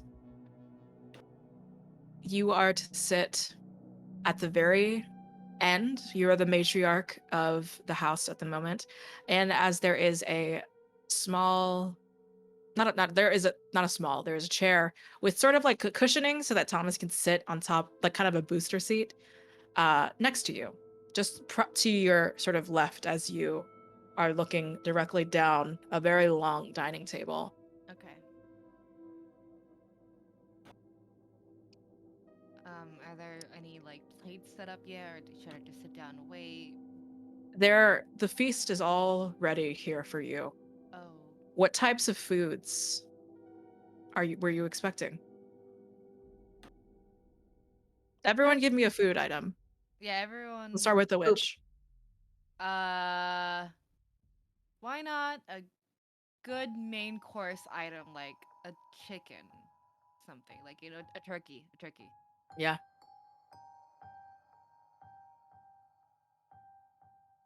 A juicy, stuffed and spiced turkey with a butter from overseas, potatoes and carrots, basted beautifully.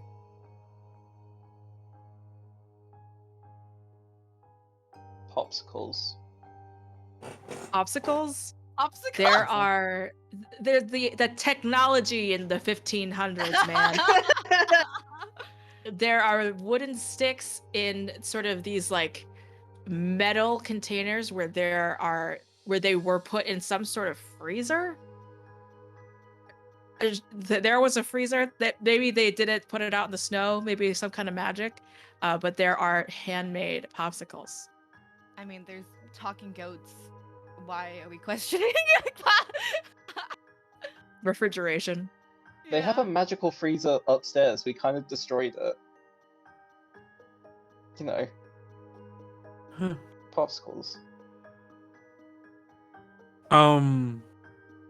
There is a huge leg of hamon, which is like this Italian Oh. aged like leg that's like around like a huge like wooden ring that's like a cheese board of all of these like imported cheeses from like all over, and like homemade like crackers, and like a big like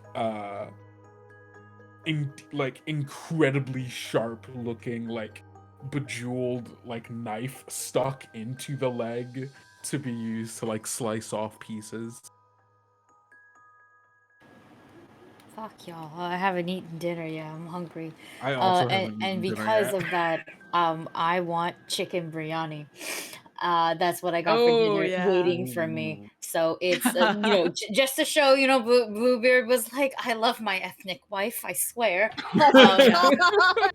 Yeah. We, we get some nice fine, like nice My fine beautiful rice, Blasian like wife. the yes.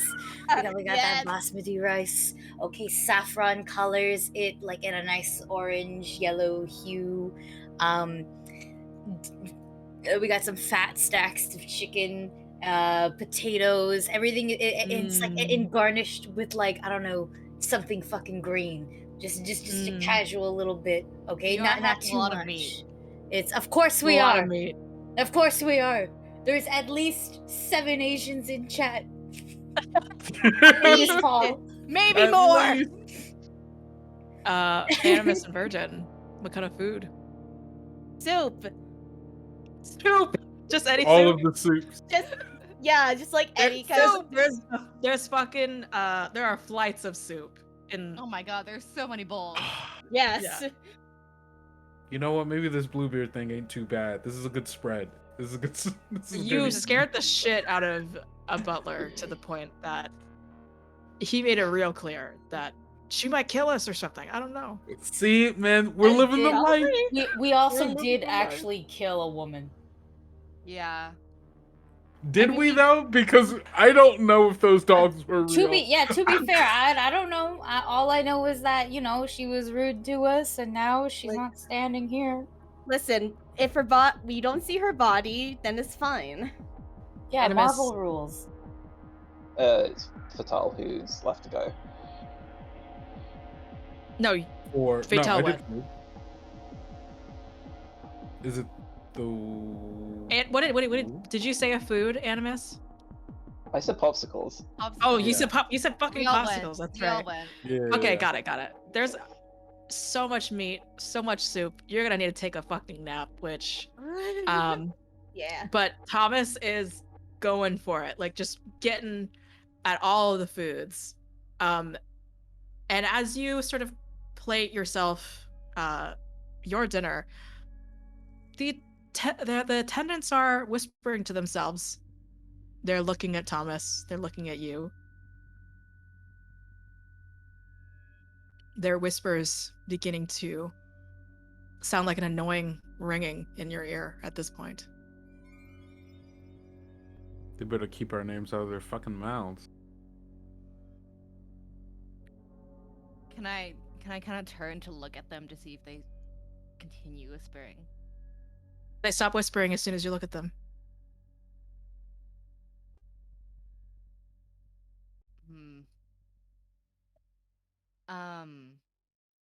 I can still do a maiden move, right? Even though I have the ring? Or do Yes. Okay. Yes. Can I take stock of a tense situation? Yes. Shit, man.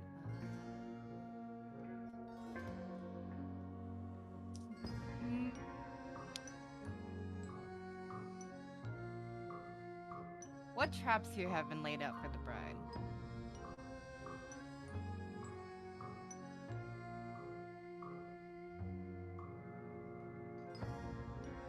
You eaten yet? I feel like I've plated my food, but I haven't eaten. Okay. Traps are right in front of you. There's something wrong with the food. I look at Thomas and I feel bad, but I'm just gonna grab his like face and like make him spit out the food. What? Disloyal servants. And I turn to look at the people who are whispering. How much? They all look at each other like confused. I asked Thomas how much did you eat? I had a lot. I was kind of eating fast. I don't know. Shit. Okay. There's got to be a doctor around here, right? There's no way our husband would leave this place unattended in case some of the staff got sick or something. There's got to be a doctor. They made enough food for us, but they poisoned it. Did So, all is there of anyone them? here that we can trust? Good. Well, we are May going to have I- to demand. Sorry, go for it. May I take stock? What? Yeah. What is being demanded of us?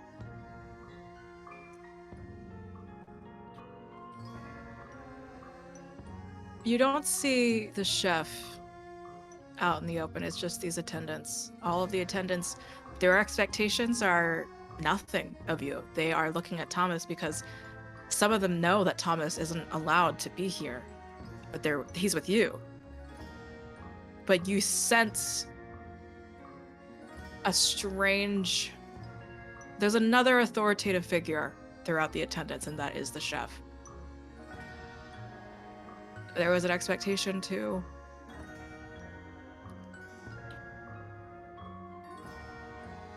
incapacitate.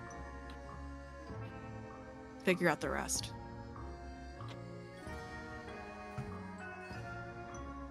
Oh. I think we should make an example of the chef. The animus cracks her knuckles. Agree.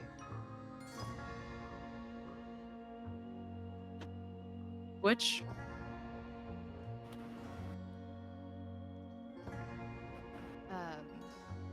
How so?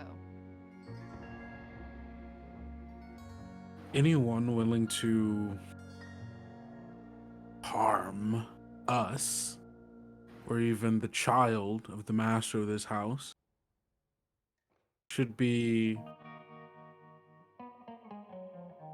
I mean, they obviously have no respect for the life they've been given. The privilege they have to serve at such an estate for such people. Sisters, I do believe that we should be taking firmer hold on what we have here. Our husband may be keeping other prizes that he has won here, but is this not also our prize? We fought our way here. Perhaps. Let me remind you that we stole this child. Mhm. I don't necessarily agree with 100% of what you're saying, Patel, but I don't like the fact that they're willing to harm a child, regardless if like they're ours or not. Animus? Oh, sorry. Oh, go ahead. No, you go ahead. Okay. I'm going to. Is there a knife, like a big knife? I assume there is because Yeah. there's a lot of Hamon meat. knife. There's the bejeweled Hamon knife. I'm going to rip it out of it. I'm gonna stomp my foot on the table, rip the knife out, and slam it down onto the table. People widen their eyes, gasp. Now. The butler that you had so thoroughly intimidated just like runs over inside the kitchen. There's a beat, a silence, or some conversation. There's yelling. The butler is pushed back out from the kitchen into the dining hall. The butler shivers in his fear of you, walking towards you, knees almost buckling and bending. He leans over.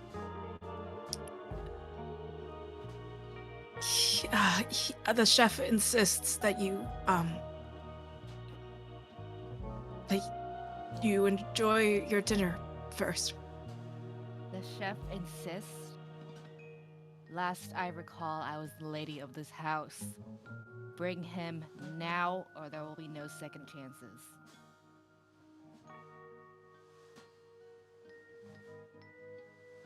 Butler Can is hesitating. Can I Can strengthen that demand? Yes. Between Fatale and Animus, the both of you are like hands about to reach out for this ring. How do the both of you coordinate or not?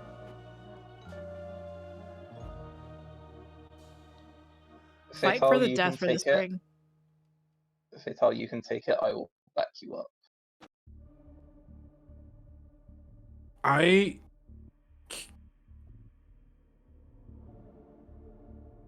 Can I reach out towards the butler and care for him? Yeah. Like as he is like looking towards us, seeing like the witch in their body feels a bit of the commanding presence of the Fatale deep within.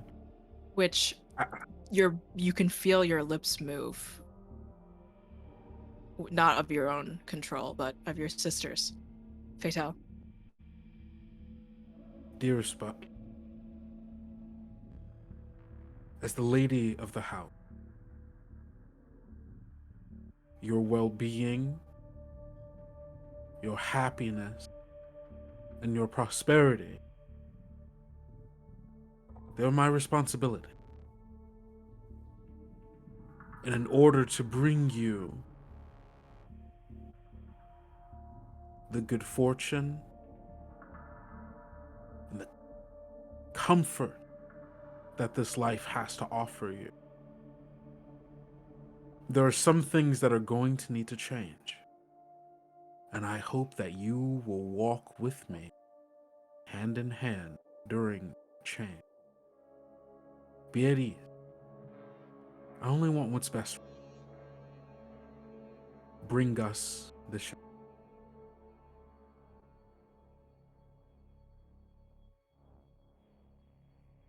The Animus. Which you feel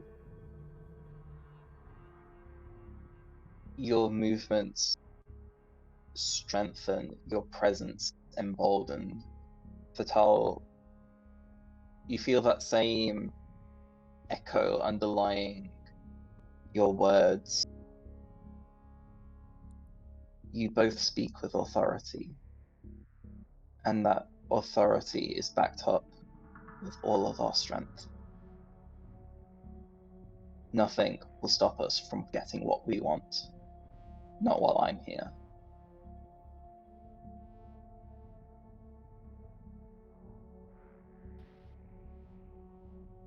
Animus, what's your trauma Yeah. track at? 4? Okay. The butler is emboldened. Nodding, hyping himself up. He asks the witch, should I use force?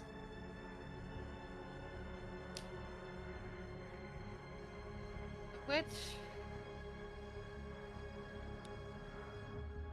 Give him that knife, baby. Yeah, the witch looks over at the knife, stabbed into the table, rips it out, and hands it to him, like, you know, as if it were bestowed upon him. And the witch nods. Okay. The butler walks towards the kitchen. There is a shattering of plates, a struggle, yelling, confusion. And suddenly, the chef, a broad-shouldered woman, not too dissimilar looking from you, not nearly as tall. The butler has a knife to her back as she angrily, in a compromised position, stomps over to you, which, regardless of her position, the chef clears her throat, spits on the ground in front of you. I hear you extra want to make sure you're paying the chef some compliments. How can I help you?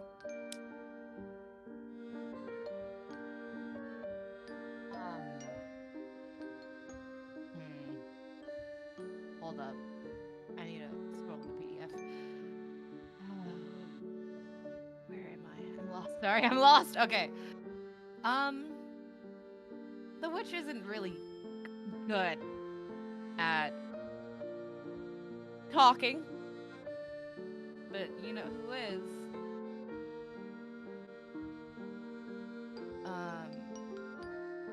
I'm passing the ring Oh, to the fatale. okay.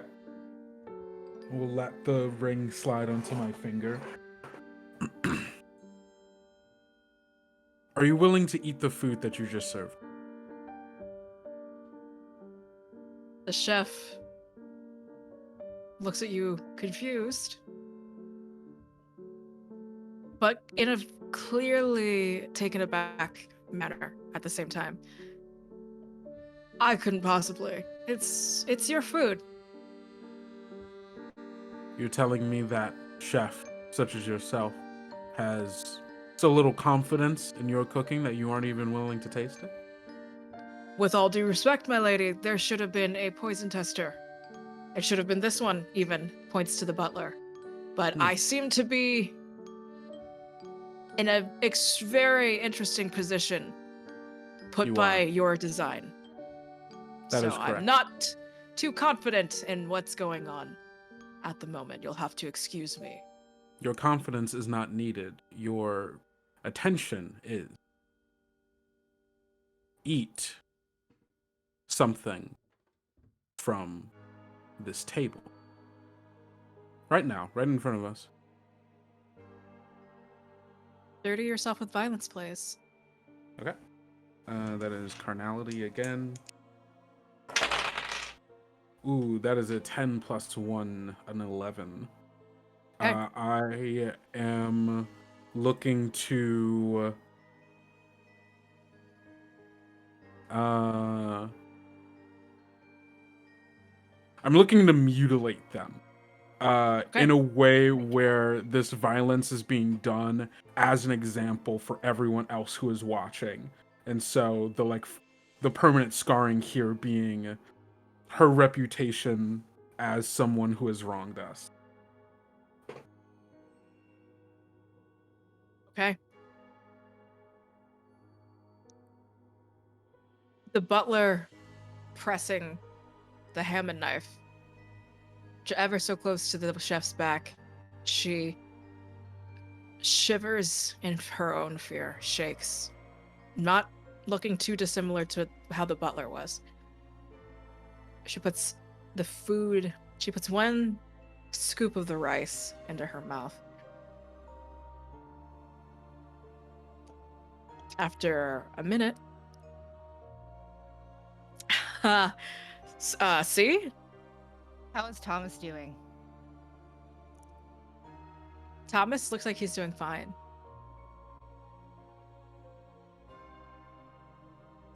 The witch.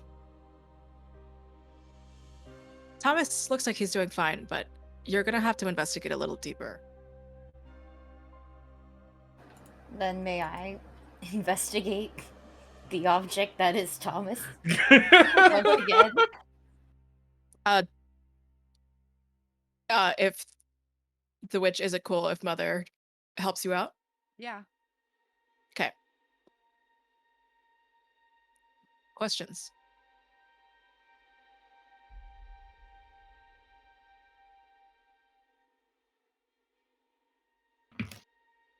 Is the mother asking, or is I'm looking at which questions would make sense to ask in this case, because like we can't keep we can't ask why did Bluebeard keep them, because we Yeah. already know. Sort of. Maybe the why is Thomas odd or uncanny? rather than asking Thomas too, we can also inspect the food that Thomas ate. That's true. Yeah, okay. Why is it odd or uncanny? The food that was consumed by our legal son. The song saying he's our son. We kidnapped him. Our Man. adopted son. Well, Easily mistaken. technically, if this really was Bluebeard's son, and we are Bluebeard's wife, if Bluebeard wanted to make this son the heir, we could legally adopt him, and therefore it becomes our son. True. That's how it worked back then. His mom's still alive. No, but that's how it worked back then. You think that matters? Oh my god. He has not left the prairies. We said our son. Our man, son. Our son. Our Fuck son. me. So the food, I think, Mother in particular, your eye is very keen on this. The spices that are in the biryani, there's one that stands out. Flower petals. Not even usual ones. Ones that maybe the Animus had to make sure was clear from the farm. Maybe in any capacity. Belladonna. Flower petals. There is poison. Oh, what if our chef is just simply incompetent? It's not uncommon for people to try and garnish cuisine they are unaware of how to make. And so maybe they thought this was some cute flower. I'm trying to say that maybe they fucking whited up our goddamn cuisine here, okay? Because that's it's the one Yeah. ethnic Oh my dish. I see. God. Huh.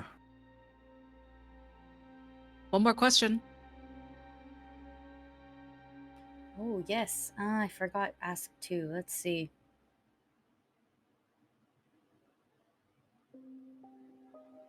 I did What say now? specifically to the witch. Sorry, I did say specifically to the witch. Thomas looks fine, but if you want to like explore more about Thomas, one of these questions may have to be used for him. Or the witch can also investigate a separate turn. I can investigate a separate turn. We can see what's up with this little flower. Yeah, I want to know what memories does the specifically this poison flower here hold. I want to know who fucking done did it. It's grown on the premises of the mansion. Purposefully. It's masked in bouquets given to brides, given to women, guests, put into their hair, put in bouquets and vases on nightstands.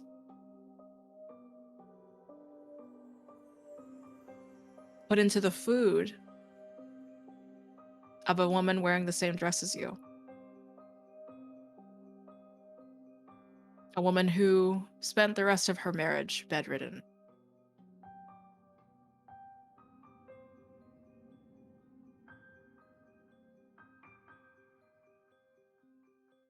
Put in, I guess, It's if I food. may Yeah. ask for if I may ask for clarification, by Bluebeard or by the chef or other staff? Oh, right. By the chef. Okay, cool. So it's the chef then. I'm Got it. Well- wondering if it's like in a small doses type of thing, where if you are taking in enough of it, it will slowly kill you. Yeah. It is specifically to every person Mm-hmm. attached to Bluebeard romantically. Yikes. And sorry, again, clarification. The chef is choosing to do this of her own accord, or is Bluebeard telling her to do that? There is. Or do we know? Sorry, if we don't. It's fine. I think there's even the memory of the Bluebeard putting his hand on the chef's hand as she's cooking this poisonous food. There is a motive to do so. It is not just of her own volition. Animus.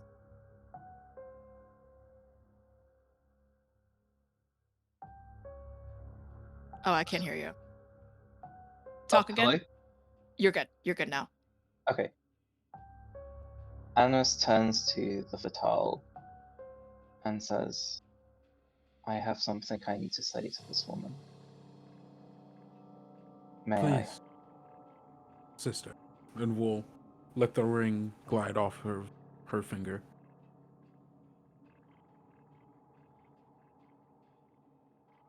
I look this woman in the eye and, groundskeeper, would you remind me what the door with the goat looked like? It was a farm door, like a double door situation that led into the pasture behind the mansion. Smells like home.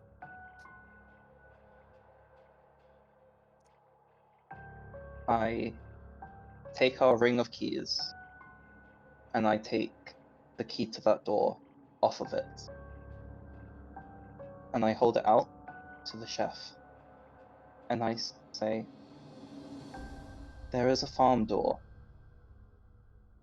on the other floor. You will go to it, you will enter that room, and you will never leave. Am I understood? What the fuck are you talking about? That's just the pasture. I'm not going there. I don't need to go there. The rooster asks you to. Animus. Yep. All of you feel your sister shatter away. No.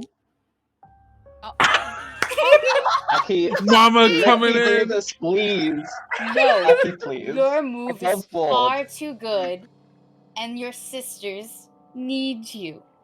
We Oh, are no. literally about to end. We don't need it anymore. That's okay. I can shatter. I think Mina! I think the shatters. I will shatter. I'm at 4. Oh my god. Oh my god. How are you feeling, Rook? I understand where you're coming from, both as your character and as you as a person. I would like to shatter, please. We'll say it happens even before the mother can stop it from happening. The animus, you break off. When the bride shatters completely, her fragmented mind now craves things it didn't before. And you must choose either to become a horror obsessed with bettering yourself or a horror that desires to make future brides better. In whatever description you want to give, what does the animus turn into within the bride's body? How do the hands change?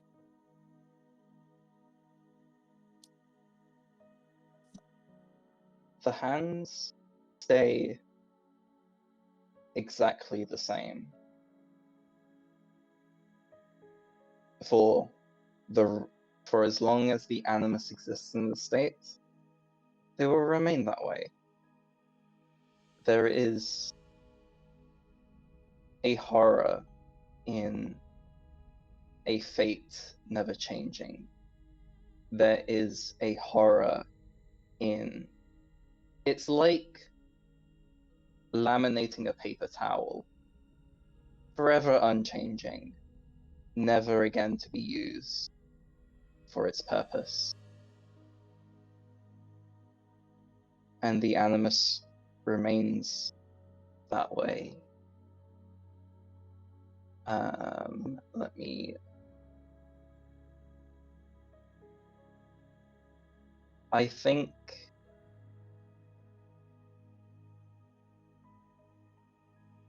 the horror the animus becomes is one that feeds on making future brides better. Specifically, this bride. She still wants us to survive whatever this is.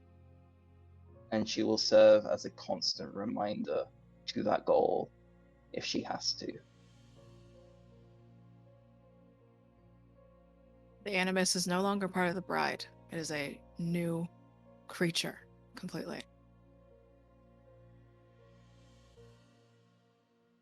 Tensions are high. There is poison in 2 people's bodies. Bluebeard. We don't know when he's coming home, if he is or not. There is one last token that needs to be taken, of disloyalty anyway. Which, well, Fatal, actually, you are in the body. What else are you doing? What else is there to do? There's Bluebeard's quarters.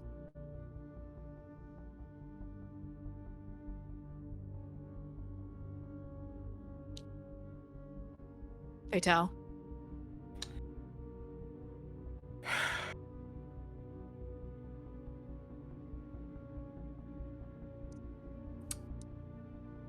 Sisters, Yes? thoughts?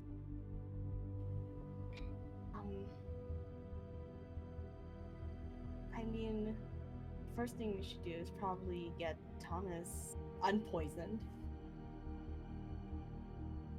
That's He mostly looks one of my fine, though. concerns, though. Still. It might be slow poison because There is a chance you can just detox of essentially your body will make it work he seems okay. also he does have a smaller body compared to the chef. He is a child. Okay. Yes. So it will digest faster. So if he's fine right now, then Okay then. Alright. Okay. I, however, would like to take that knife and shove it into our husband. Yeah? I agree.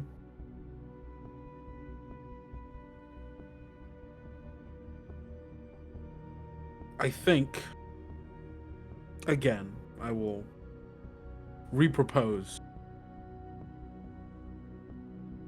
There's a lot here to be had. A lot here that is owed to us. I think we should take it. Our husband be damned. No, like, he cares about us anyways. I We think should we just are go. all of the same mind and opinion for once. Okay. The rest of the like crew and stuff are like still here in front of us, right? Yeah. That we're here for, yeah.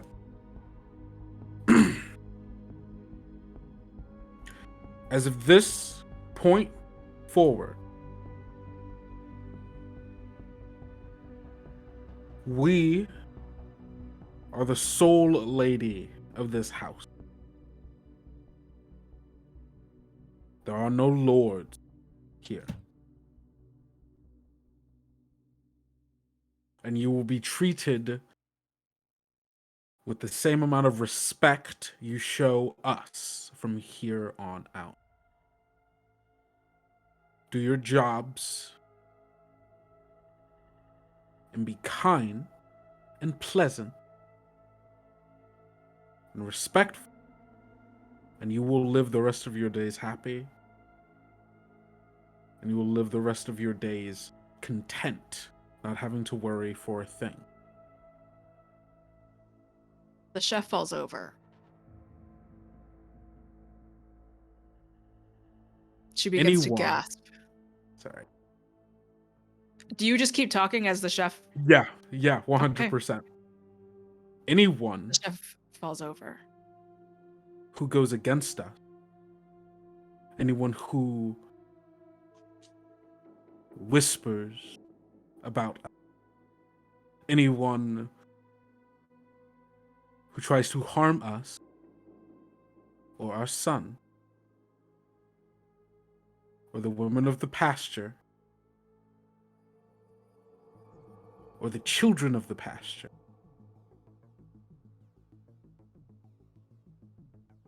will not be shown the respect they believe they deserve,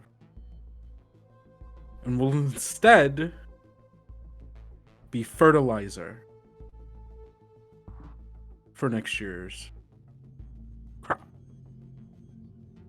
Butler, if you will, please take our dear chef to the incinerator. Yes, my lady. It is carried out. That man deserves a raise. Mhm. He'll get no. We're no 100%. We're giving that guy a raise. He's doing great. I love him. What is Thomas still okay? Thomas is fine. Okay. Okay. Now, the information of the changes going around here will be spread, I'm sure, from you to everyone else to let everyone know what the deal is. If her husband is to return, let him know that he can find us in our room. And I'm going to take I guess, but as the butler's taking her off, can I take the knife? Yes, the knife. And have that be my token as we leave this room. Absolutely. One of disloyalty. Can we also The take disloyal- something else too, or can we only take one thing? You can take whatever. It's just Yeah. there's Can we only take one the- specific token. Yeah, the token. Can we take the flowers too? Yeah, sure. 100. Yeah, I Sure. picked them up and took them with Okay. us. And then as we leave, I will freely give whoever wants the ring can take it as we take this. Is that our third disloyalty? Yep. Yeah, we should be Okay. a 3. Time to head to Cool. Bluebeard's room. Dope.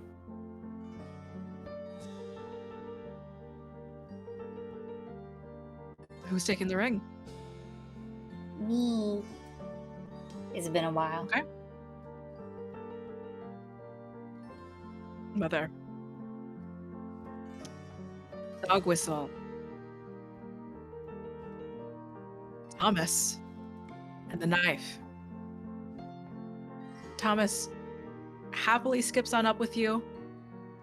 However you sheath the knife, however you have the dog whistle. It can be like on a little chain necklace. You walk proudly as the Lady Bluebeard self-declared, up the stairs, down the hall of the however many floors there are, to the grand room.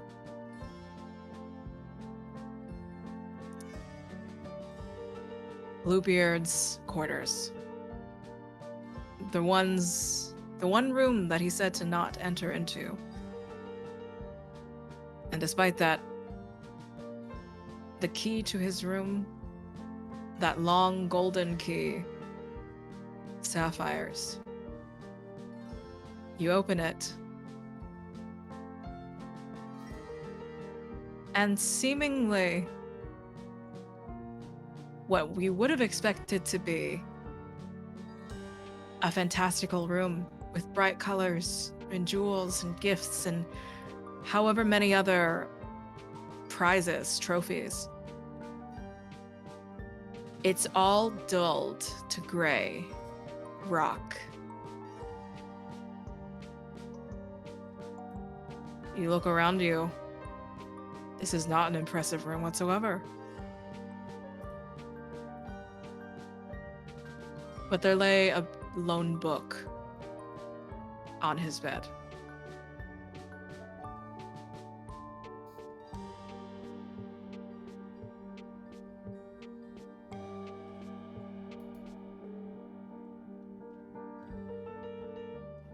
I'm gonna look at the books then. Okay. Which move? I guess investigate. Okay.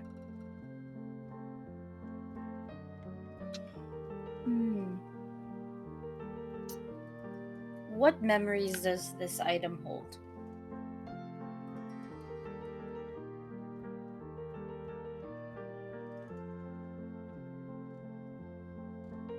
You're sent suddenly back. The dust in the room swirls through an open window. The wind carries a vision to your mind. All of you experience Bluebeard many years ago. Gaunt, gray clothes, flipping through a book in an alleyway. He was muttering to himself, "I'll be rich. I'll be full of fortunes. I will have what is mine again. I will be selfish. I will be ruthless. In my family's name, I deserve this." He flips open the book. There's an alchemical ritual binding himself to a few coins. One symbol of protection, one of transcending, and transformation. He becomes the lavish Bluebeard that he is, but there are conditions to every ritual, to every promise. To a spirit that comes before him in that alleyway. A lion-headed, bare-bodied, snake-tailed creature. With eyes that swirl as they blink.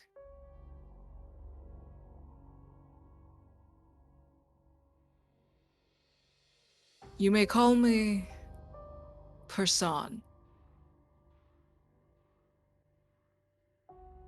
The voice purrs.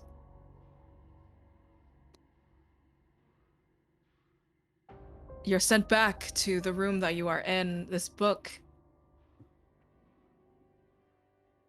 You don't know how to read it, but for some reason you know. The shrine, all the magic, all has to do with this creature. That golden statue that fell apart.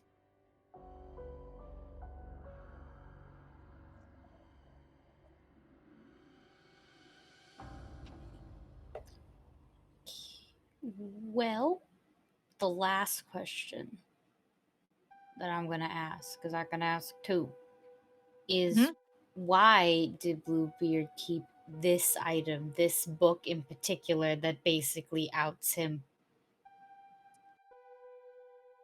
It was keeping him alive. It's been, at this point, how many decades or centuries it's been.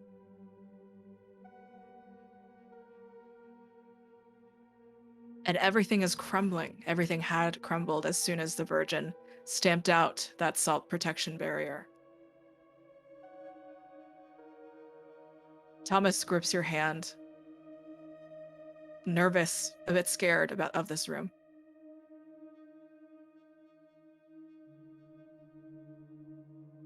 I will hold his hand back.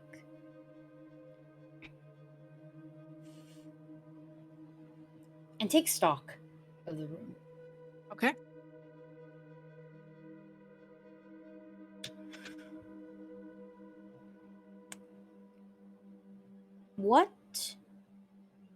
what stalks us from the shadows? Because I am waiting for something.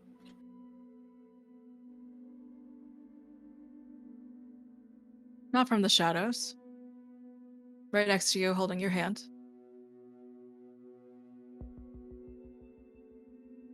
This isn't Thomas. Knew it. Oh, I knew it. I would like to do violence. Okay? What? First, can I investigate Thomas? Yes. What is odd or uncanny? This is not my boy. No, my son. The both of you were within the threshold as soon as that shrine, that statue, fell apart. There was nothing protecting anyone, not even you or Thomas. Or an overtaking of souls.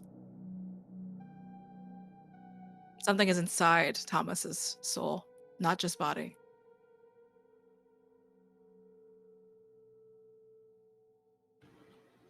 I would like to do a violence. Give me that roll, but you have one more question, which... Oh yeah, that's true.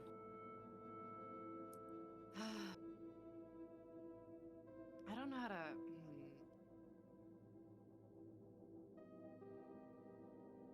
I kind of wanted to do something.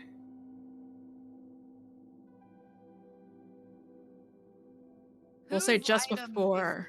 this? Like, as in, who is in my sweet baby boy? Okay. We'll say time slows just before Mother is going to do the violent action. We'll also let the Virgin do something. You said, who is this? Whose item is this?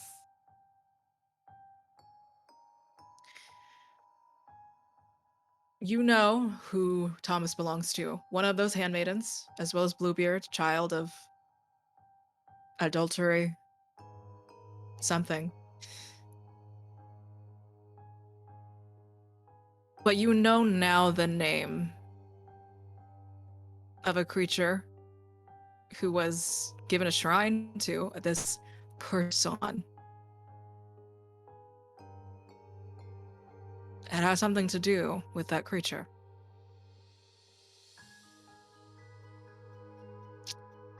Virgin? Is this considered a horror?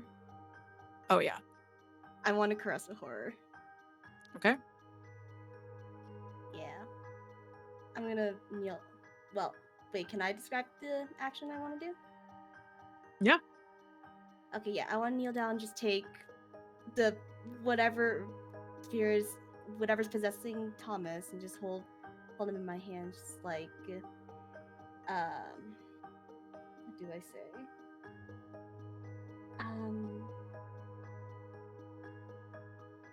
I'm not sure what I say, but like I do want to just like direct it. It's probably mad that like I kind of destroyed a shrine, but yeah. Are you using your move? Yeah. Okay. You take a 10, mark 1 trauma. Mhm. You're at 4. Yep. You invite Thomas to come closer. Mhm. Mother, what did you roll? Let's see.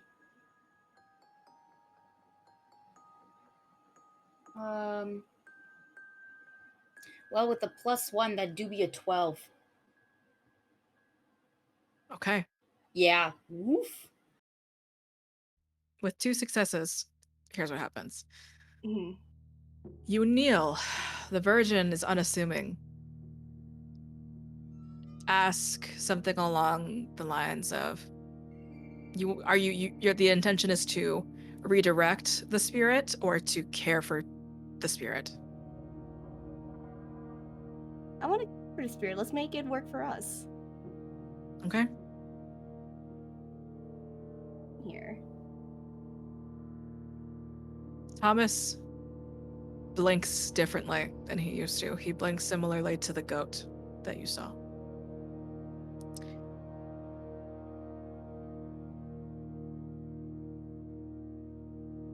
a very, like, adult-like expression. So a very complicated, nuanced furrow to his brow. He smiles.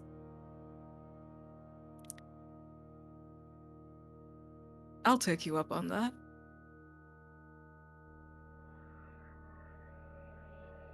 Again, unassuming mother.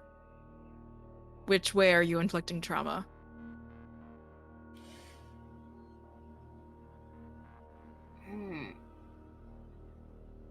Here's the issue. Now that you've done that, I'm not sure. Sorry. Restrict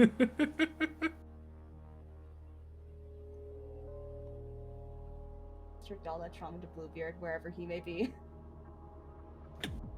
Spiritually, I hope he feels this trauma. I mean, if that's an option. Do I know that the book will hurt just Bluebeard, or will it also hurt this goat spirit? You don't know. Don't know. I will say, Virgin, it's up to you. Do you want the spirit to come out of Thomas? It has to go into someone else, though. It's the only two of you are around. I mean, why don't we like just embrace this? Fucking, where the lady of the house? Okay. Let's just take it. Fuck yeah. Mother, do you allow this to happen Please, without Mother. resistance? Please, Mother. I'm gonna roll for it. Mother, may I? Mother, may I? Mom said it's And my this is turn all with the because perception. nobody's letting me do my violence, damn it. You can Sorry. certainly do your violence. Alright, let's take it. We're keeping it. But if it tries to take over us, that is when I will violence it.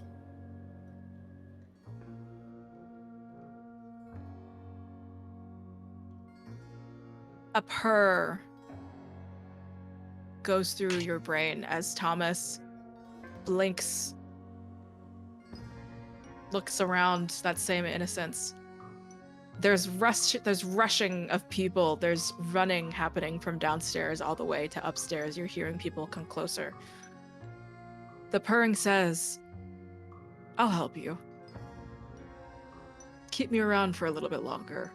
This could be fun.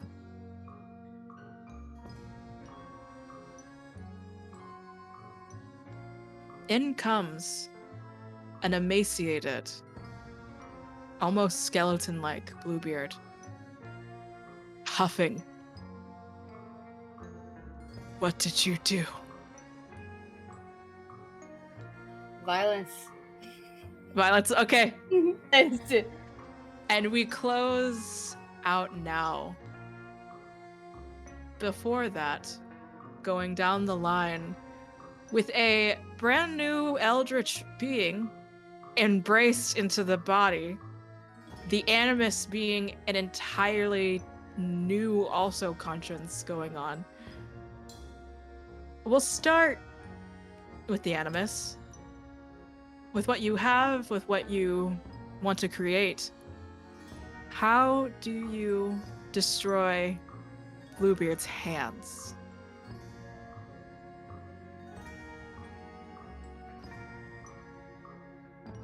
Oh boy.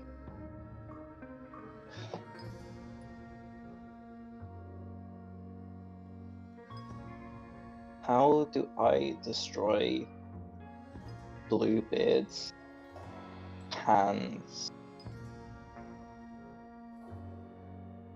You know Lady Macbeth? Oh my gosh. Yeah. The red spot that never washed out?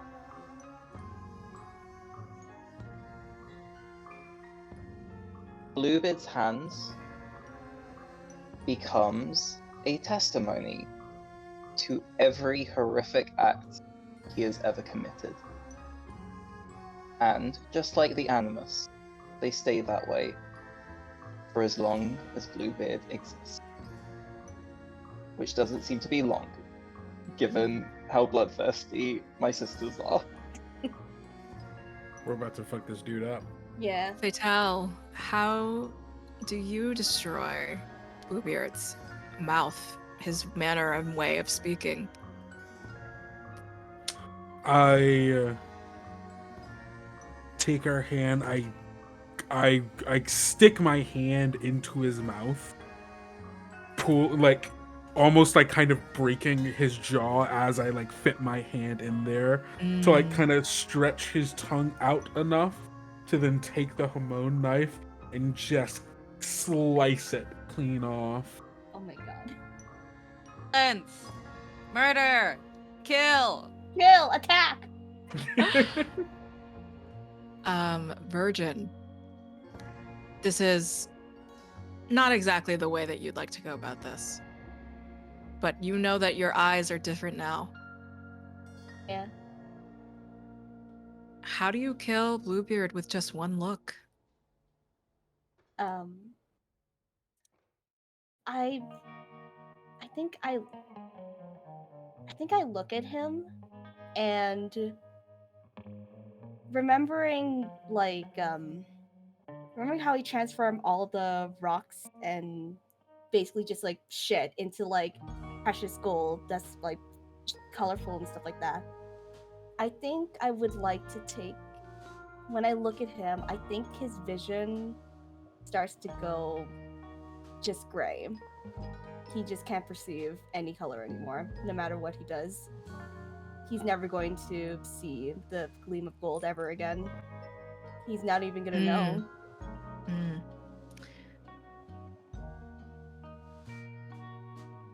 I skipped the mother. Mother, how do you get rid of, destroy whatever you want to do with Bluebeard's body? His body's already all gross and shriveled, riveled up, like Shriveled and riveled. like when you fry bacon a little too much. It's just, and then it just shrinks and whatnot. He's already like that. So I will choose to break his body by sending him to the pasture to work. And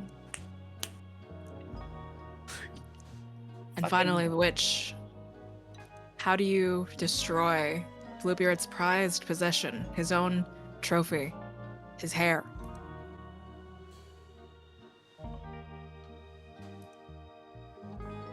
But, how do I know about? Could I know a bit more, maybe, about how these flowers work? Is it has to be eaten? Is it just around, like direct contact? You are magical. You can turn it into whatever you want. Okay. Especially now. I am going to, unlike the violence of everyone else, almost delicately braid the flowers. So the nectar that flows out of the flowers is going to seep into his scalp and infect his brain and slowly turn it into mush. And then soon his hair will fall out, but the flowers will remain.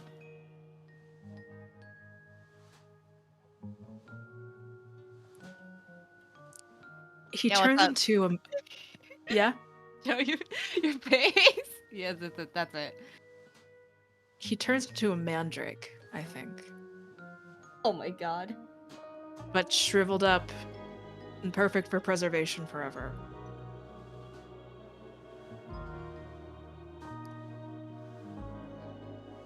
However, the ending goes for this incredible new entity that houses itself within this bride's body, not just the bride that she was before, that they were before, an incredibly new being in a new beginning. I think that's a good place for us to stop for tonight. Thank you, everyone, for coming to Going Crit RPG Spooktacular. Again, there will still be games continuing on until the 31st, until Halloween, so please stay tuned. so many GMs, so many games. I have been Josephine at Scary Dog Friend. This has been Bluebeard's Bride, and I have been your groundskeeper. I GM here at Going Crit RPG. Rook being one of my cast members for our November 4th finale of Farewell Yellow House. I'm a player, plenty of places. Ultimately, just follow me on Twitter at Scary Dog Friend. It'll be easier. We're gonna go down the line again. Aki, take us out. Hello, I am Aki, and I have been your mother. And you can find me all over the Twitterverse at AkiNomi_art, where I do a lot of things. I am the co-producer of Goblets and Gays, which is currently up for an award, an Audioverse award. So if you head on over there, you can grab the link, vote for us, and also vote for Kendo's podcast, Tales Yet Told. We don't need to be rivals when we can just be girl We can boss be besties, friends. We can be We besties. all just did a good girl boss murder gaslight. Exactly, a true. murder, That's true. if Yeah. you will.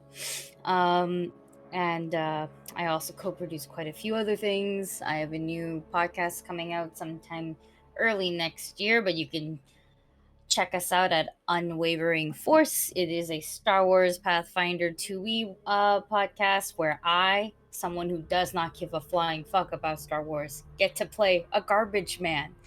And in terms of streams, every Mondays I do a Pathfinder 2e stream over at Nat20 Productions, where we just play Magical School College, but unfortunately it's full of trauma, like real life college.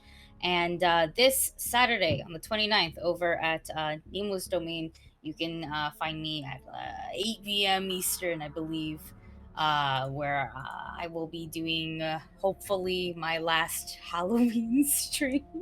Mm-hmm. I've been streaming a lot this week. But yes, come find me, friend me. Don't friend me. I'm filth. But yes. Rook. Hi, I'm Rook. I've been your Eldritch Horror Animus. You can find me on Twitter at RGK Games. You can find me on itch at rgkgames.itch.io, where I currently have a sale on some very spooky games and some other games that are also on my page until the 2nd of November. You can find me, as Joe already said, next Friday for the finale of The Yellow House, and I was going to make a joke about some similarities between this game and that game. However, there are more than I thought there were, and I am screaming. So catch me then, when I can scream out loud. Endo. Hi, I'm Kendo, and I was your fatale. You can find me everywhere on the internet at Kendo Makes Films, and you can find my actual play podcast, Tales Yet Told, wherever you get your podcasts, and on Twitter and Instagram at Tales Yet Told. We're also up for a nomination, just like Aki said. Go on over to either the Goblets and Gays page, the Tales Yet Told page, or the Audioverse Awards page. Find a link, go vote for some of your favorite actual play shows, preferably Goblets and Gays and Tales Yet Told. You can go do that. You can also find me this Saturday, what is it, the 29th, October 29th, over on twitch.tv/nameless domain. At 7 p.m., we're playing a game of Fear Itself 2nd Edition, GM'd by Aurora or at Ephemeral Giant. It's going to be me and a bunch of other cool people playing content creators going into a haunted house. I am playing a monster fucker who is here to fuck the ghost of this house. So I'm very excited for that. I think it's going to be a lot of fun. And you can also find me again next Friday, November 4th, also on twitch.tv/nameless domain, at 7:30 p.m. Central Time, for Prayers in the Static. We are playing Tech Noir.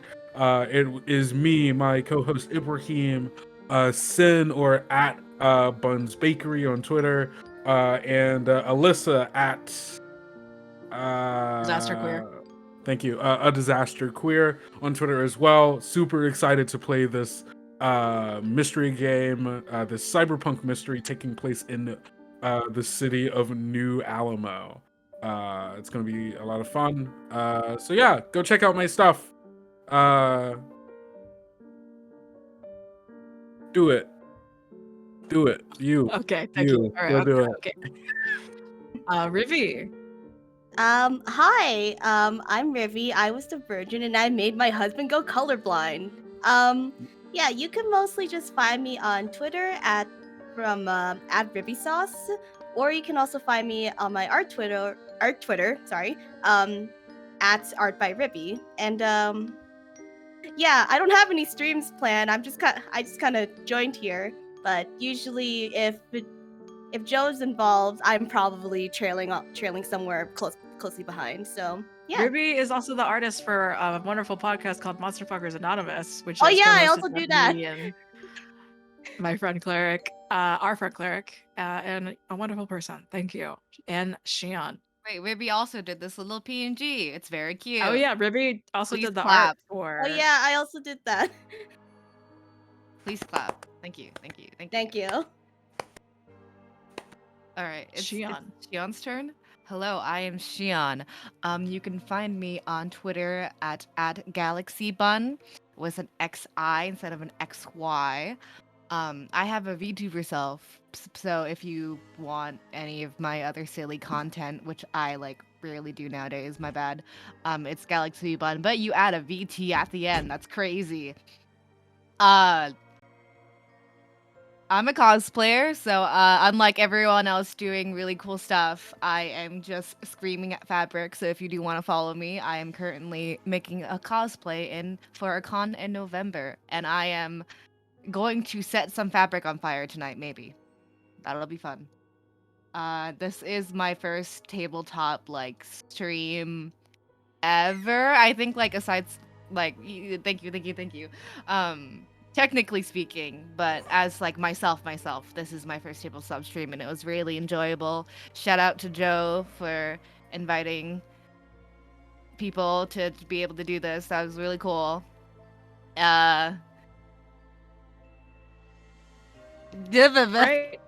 Great. Amazing. Thank you. All right. Once more, Going Critical is partnering with thewashystation.com to give viewers some goodies during the Spooktacular. Tell your friends that there are $20 off codes for some very cute washi tape. This is also a sale until the 31st. You can get a 20% off your entire purchase with the code LUNAMONTH at checkout. Going Crit RPG houses also the shows Hellions of Karnak, Mondays 4 p.m. ET. They will be wrapping up their 2-part Halloween special this Monday. Manhattan by Night is coming back this next Tuesday, 9 p.m. ET. All socials, including Patreon, Going Crit RPG. VODs will be available right after the show on Twitch and a week after on YouTube. This has been my wonderful Bluebeard's broadcasting crew. We're gonna see you later. Have a good night, everyone, and kill your husband. Kill your husband. Kill your husband Kill if he your sees you as a husband. as an object. Material girl. Nah, Material just- girl. Material girl. Love you.